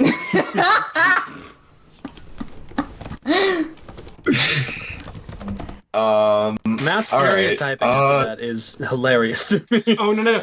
Don't worry. Someone said in chat, 5e has rules for falling from a height on another creature, and by chance Matt guessed them exactly. And I was just gonna say, like, I probably read them before and just unconsciously got it right. That's all I was saying.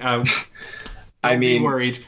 I mean, all I can really do is shoot this thing, man. I can't. Hey, shooting's worked great so far. Don't complain about the shooting. Actually, can I do a investigation to see if it has like any weaker spots? Sure. Okay. I would say it would probably be an Arcana because it's a magical being. But if you want to check for weak spots, yeah, I'll give you that. No, Arcana works. That is a 16. 16. Sure. Since you asked, that's a clever thought. The parts right on the edges of its armor, you can see the liquid shifting a little bit more, as if the opposing forces are not fully bound. So any like chink or edge in its armor right on the border there seems to be some level of weak spot. Okay. Is there a spot in like the neck that's available? There's the base of the helmet, so sure. Okay, yeah, I'm going to aim for the base of the helmet, and I'm going to use another grit point for a piercing shot. Ooh, okay. And the initial attack gains a +1 to the firearms misfire score. On a hit, the creature takes damage, and you make an attack roll with a disadvantage. Holy shit. The initial attack gains a +1 to the firearm misfire score. On a hit, the creature takes damage, and you make an attack roll with disadvantage against every creature in a line directly, because it's kind of like they'll shoot through creatures. Yeah. But since this is one creature, I'm just expecting it to go all the way through. Okay. Yeah, sure. I get what you're going for. Okay. So use one of my grit points. Please be good to hit. 19. 19 will hit. Okay, cool. I'm getting really lucky with these shots. 5 and an 8. So 5 and 8 is 13 plus 4, 17, 27. Do a lot of damage. All right. 27 in the neck. And takes it to... All right.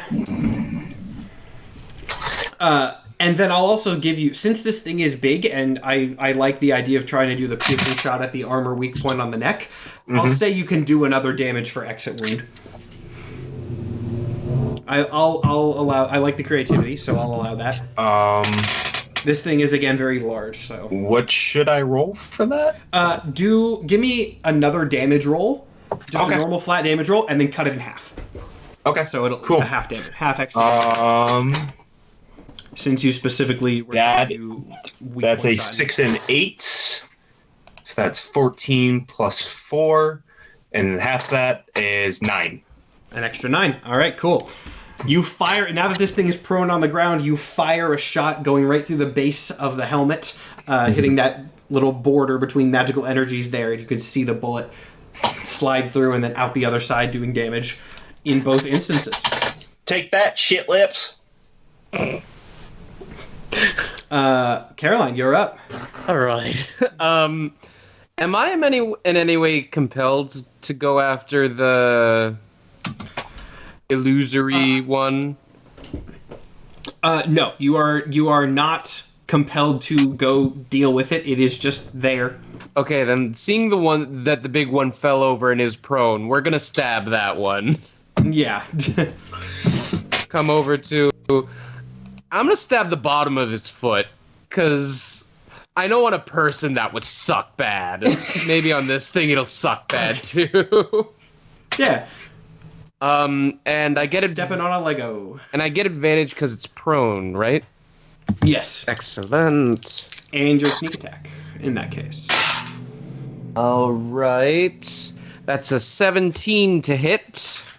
That will hit. And we're gonna add the sneak attack to it as well. So that's sneak attack.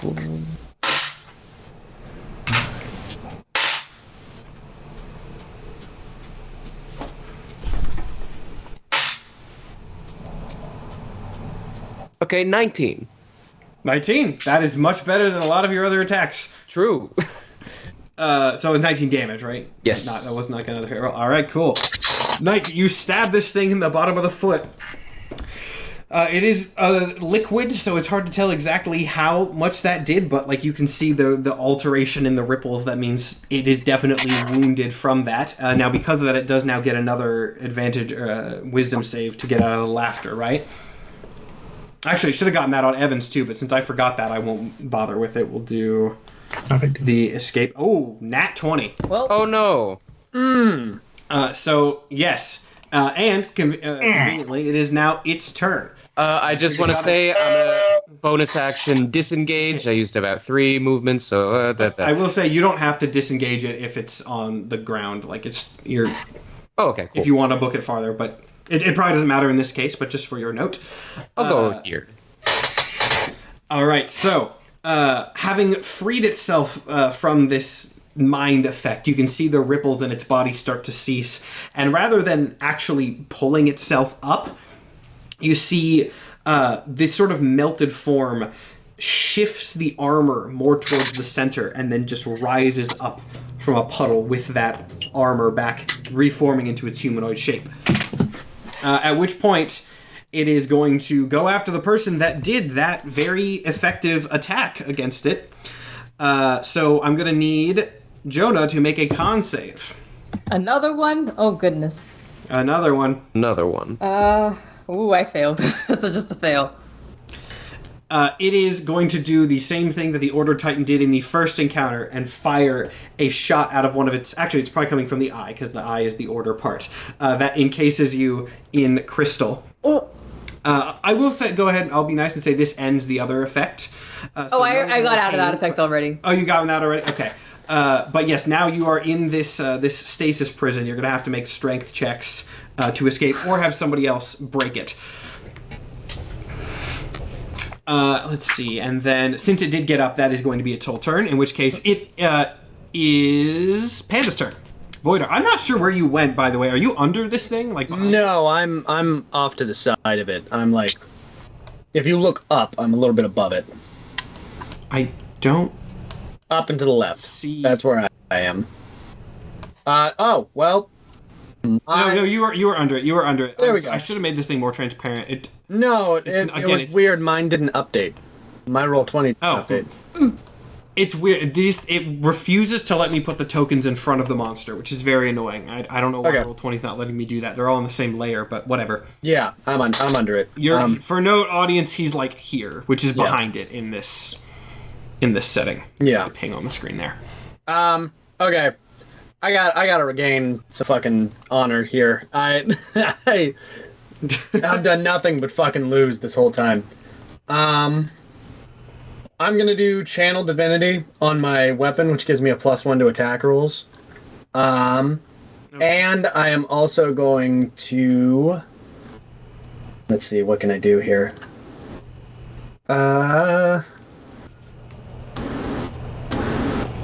I'm trying to find... There's a spell that I have that I can use for weapon. Yeah, okay. And then I'm going to cast Branding Smite on my axe for one of my actions. Okay. And then I am going to try and attack with my axe. Get it. Work with me here. That is a 23 to hit.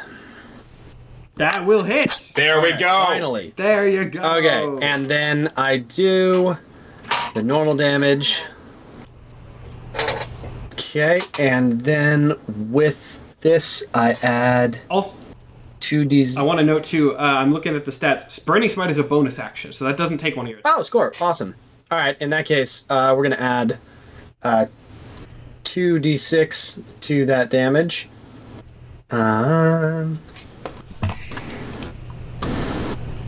Which is gonna be 6. So that's 18 for the axe hit. 18. And then I am just gonna try and hit him with the fucking axe again, see if that does anything. Can I do Branding Smite again if it's a bonus action? You can only do one bonus action attack. Okay, so great. You cannot branding smite the second one. All right, so I hit and then immediately try and swing again. That was the wrong dice. That's an 18 to hit. Look at Voidar doing things finally. There you Turned into go. a dog. And then the damage was a nat 1, so I hit him with the flat of the axe on the second hit. Well, are you adding your strength modifier to that? Strength modifier. Have you been doing that? Yes, it's doing that naturally. Yeah. My strength modifier is what made it a 3, because he's a natural Okay. in terms of I got damage. I got you. So 3 more. Hey. Yep. That's more damage. That's more than you thought when you thought branding smite was an action. Hit 3 more. Retro Reggie. You just hear, whoa, and that's the thing ends. It is now then the Titan's turn again.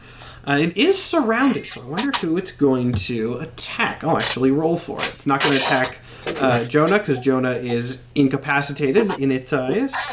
So is it going to go for Caroline, or is it going to go for Voidar? Voidar did it last, so It's not me, though. we'll give it a 75%. Oh, wow. I gave it a 75% chance to attack Voidar, and it still decided to hit Caroline. I guess you did stab it in the foot. It's kind of pissed off about that. It hurts to stand. Yeah. All right, what's your AC? 14. It is going to double hit you with 2 of its chaos tendrils Oh no. for 19 damage. Mm-hmm. So it extends both of its arms out into whips and then... Epic. I'm gonna uncanny dodge that, please and thank you. Okay. For, I assume, 9 damage. Actually, that was multi-attack, so it would reduce it with net of how these exactly worked. It would reduce it to... It would reduce it to 14. We'll take it. Yeah, better than not. Yeah. I just gave you the multi-attack dodging the bigger damage one. Yeah. Also, we're getting another weird sound. I'm not sure. Yeah, some That's- crackling. Everyone getting that? Yeah, I'm getting Yeah, I it. hear it. Let me see who that's... Oh, it's that was coming through Panda. Was that your voice thingy again? He was getting tased. Yeah, he was... and taking Well, it like good. a champ. He just went, so you got some time to figure that out. Dave. Not Dave. Jonah. Jonah is... I gotta this is think not of- Dave. Dave is a different character. You gotta do a strength A check. strength saving throw? I'll... Or, no, check. Just regular check. Yeah, I'll give you like an athletics check if it's better. Alright, yeah. Athletics is better. Oh, is it? Nope. Okay. Nope. Unless a 6 does it. Nope. Jonah is in a crystal. All right, in that case, yeah. I mean, Jonah's in a crystal right now. Yep. So, Evan.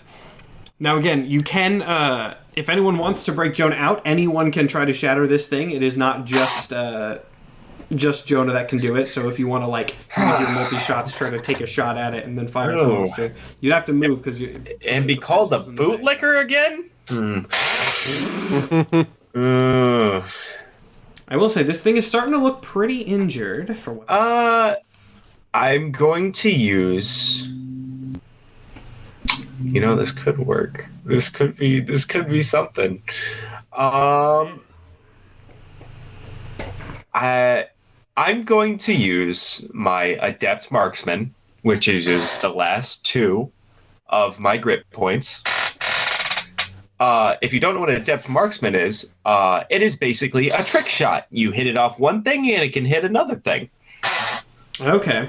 So, let me. Oh, are you trying to break the crystal? I'm going to.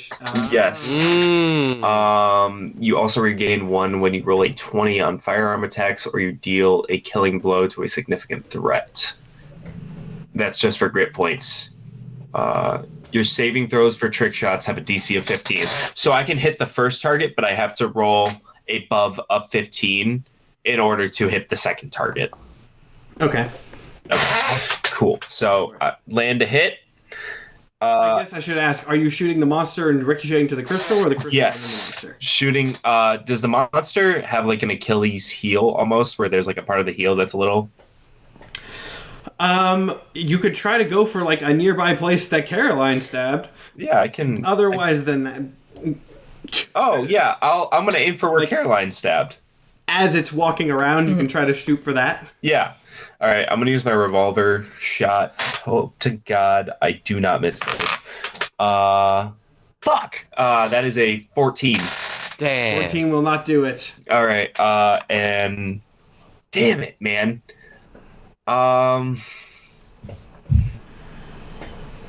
Nope. Okay, I just wasted all my good shots. All right. Yeah, that's all I can do. I would use my extra attack, but I have. But you I have do to wait still hit Jonah, right? Because you can hit the first target, but then you have to roll to hit the second. I don't know. I don't know exactly how the ability works. What's this called exactly, Evan? It is called. Sorry. Adept Marksman. Adept Marksman. You learn trick shots that enhance a firearm attack in some way. All right, let's see. Oh, here we go. Which are detailed under... Oh, okay. This is a cool class. I've never actually looked at this. And you picked... Which one was this? Which trick shot was this? Hit the foot and then hit the crystal. No. Oh, what was the... but then- What trick shot ability are you using to do this? Adept Marksman.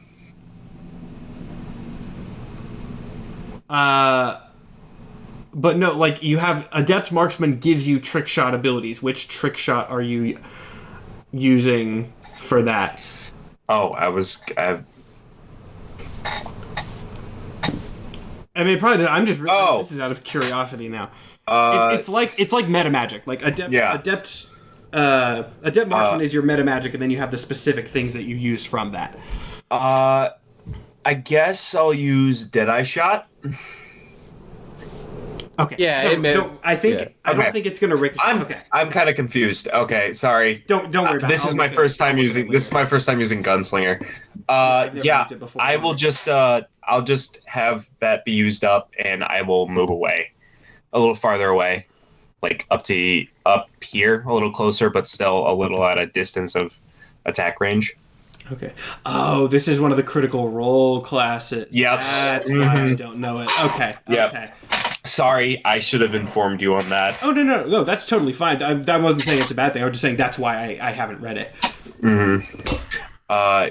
Yeah, I'm just gonna do that for right now, and I'm done. All right. Now, let's see. We're getting to a critical point here. I don't know exactly how I want to play this. So, who's up next? I'll think as we go. Next would be Mike, Caroline. That would be me. And Voidar is still nearby, right? Voidar is nearby. Yeah, he's like behind the thing, which my tokens are breaking, but I'm pinging it on Roll20. He's like under its shoulder, basically. We are shockingly not going to put energy into saving Jonah. We are going to stab the monster once again, or at least try to. 17 again. 17 will do it. Excellent. And we have someone within 5 feet just maliciously abusing sneak attack.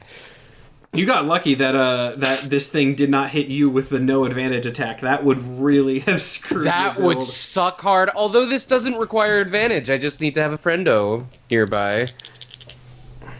Or an enemy of the monster, at least. Yeah. Okay.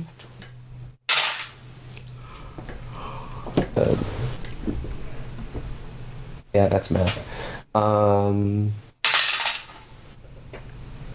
21. Pretty. 21 damage? Yes, sir. 21 damage is good. Now, this thing, it is the Titan's turn, actually. So, this thing, after being shot and knocked over and grappled by Jonah and lots of nonsense things, is starting to look more damaged. But, as you're looking around the battlefield, any of you, Callisto's spell does not seem to be done yet. He has been actively working on this thing the entire time.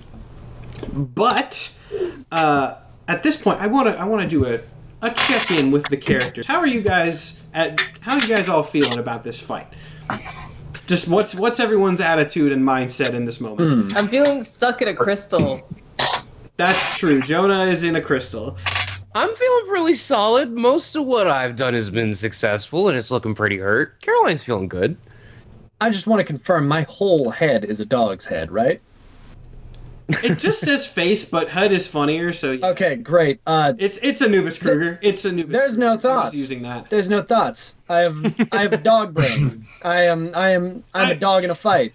You have normal brain. Okay. That would have Dear Lord, that would that would be such a big stat change. You have normal brain, but otherwise dog. Okay. Kill. Voidar is just wanting this thing fucking dead. He's still at the same goal. He's like, I'm gonna make this thing change my fucking face back, and that's the extent of what he's thinking. All right, perfect. At this point, then, the creature's gonna do something else. The creature is going to, sensing that this fight is not going incredibly well for it, it is going to go over here. Notably, Voidar, you get an attack of opportunity on it, and I'll Caroline, you're still technically in range, but I'll give you one too. I would use these. These are going to be important. Absolutely. Hell yeah. Okay, I'm in range. Just a regular attack, All right? right. Yeah, the two people that it left get attacks of opportunity. Awesome. Jonah's in the crystal. Fuck me! God damn it! I miss. I still am not getting used to this depth perception shit. It's walking away. I got a 21 to hit. You do the hit. All right. It will no sneak attack, so just raw power, and that's plus the modifier. That's just 5 damage, baby. 5 damage. Hey, that actually is really going to matter. Every little bit of damage matters, and you'll find out later why. Well, later in a couple minutes. So, sensing that this fight is not going incredibly well for it, it lumbers over and sort of oozes up onto this pedestal in the center, where instead of going for Callisto, who seems to be higher above it, it starts slamming the ground as hard as it possibly can.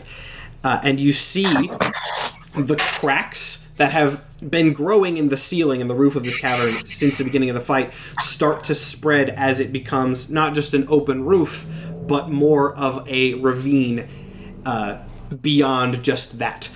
Seeing this thing's efforts, some of the other monsters start doing the same, basically just slamming a gigantic gash into the land here. I want everybody to make an Arcana check as this is happening. Oh, no. That's a natural 20. Hey! 23. We'll end it Plus with that. 3. Plus 3, 23. Not going to get better than a natural 20. So, as this is happening, Silvertongue, surprisingly good at Arcana consistently. You see that as it is doing this, the portals are starting to glow brighter and brighter. As you actually can kind of feel, everyone in here can feel sort of opposing forces being amplified by the rhythms that this thing is putting out that are starting to, like opposing magnets, force this gash open wider and wider. Now, it is time for your characters, and you can all do this individually if you want, to make a choice here, and then I'll explain why this is going to matter later. Are you guys staying to try to fight this thing and try to finish it off in this actively expanding ravine, which is now getting far more dangerous, or are you trying to book it? We'll say that a rock falls on Jonah's crystal and breaks it, and Jonah gets to make this decision as well. I'll be nice. Rocks fall, Jonah lives. I'm We'll feeling subvert it. I'm feeling pretty cocky that we can win. Voidar is Voidar and is therefore not leaving. Not leaving? It feels like something pretty bad's gonna happen if we don't see it through, so I'm gonna stay. All right, cool. I lied about the town anyways, so if once they find out that the town's not real, I'm dead. And Jonah, is Jonah staying or is Jonah saying nope? Jonah wants to leave, but the peer pressure is peer pressuring, so Jonah's gonna stay. All right. Now, I'm debating here how exactly I want to handle this, because I'm thinking about a continuity thing. Remind me, who all is available next week? I know Evan said he could come back. I am not. If it's better if I'm not here, I can skedaddle. No. That's okay. I believe next week was just it was inverted, which I was like, this is going to be a nightmare for scheduling because it was you three were available this week, and then Nathan was the only one available next week. Is that the plan? Yeah. Was that how it worked? Yeah. All right. So I think. All right. I'm trying. How do I? This is where scheduling gets frustrating as a DM, but I got to think about how I want to do it live. You know what? We're gonna do it as this runs. So I'm gonna go and tell you this now as a DM thing. You guys have won. You have beaten this thing for this stage. However, here's how we're gonna do this, you guys and also audience. So as this thing starts slamming into the ground and expanding this ravine, you guys notice another party starts coming over who was also in this fight but occupied with other things to help finish this thing off. That is next week's episode. Next week is this same series of events from inside Symmetris. Next week's party will be playing Symmetris agents, and they are you're going to get to see the same series of events. You're going to get more interactions with Callisto and Prophis and Aldor. This was from the outside. Next week was from the inside. Okay. The damage and things that you have done to this monster, you guys persist. And next week, you guys, if you guys stay, you guys can be NPC. I'll control you as NPC allies. You guys have beaten this thing stage 1, and then the second party from next week is going to finish this thing off in stage 2. Okay. Is that good with everybody planning-wise? Yeah. With that? Yeah. All right, sweet. On that note, then, we are going to leave this on this cliffhanger. Next week, we will rewind a couple hours and figure out exactly how all these crazy wizards got themselves in this situation. We will revisit these characters as NPCs and possibly more later. That seems to happen with breakpoints. When we get to the boss fight of next week, lots of fun surprises in store. I can also go ahead and confirm there will be, I believe, at least one more guest that is undetermined, but I can go ahead and confirm right now that Skyen is going to be returning next week, as well as Evan coming back for another one of these. So, it's going to be a fun episode. As for scheduling stuff, other than that, the week after next, what day is that? June something? June 2nd. June 2nd, I think? June 2nd. I am probably out of town on June 2nd. That could change last minute, but I'm probably out of town. Currently, plan for no episode that week at all. I might see if we can set up something, sort of beta test a system for this show happening without me here at all, which is something that I want to set up just in case for the future. Can't guarantee that, though. I will, again, announce it as we go forward. But next week, we will do Perils of the Past Part 2. The week after that will be a gap, and then the week after that, we will finally get back to the main campaign to figure out what these mysterious challenges that we've set up last week are all about. So, thank you all for watching. Do we have any other plugs or announcements or anything that we need to do? I don't think any that we haven't already done. All right, cool. In that case, thank you all for watching.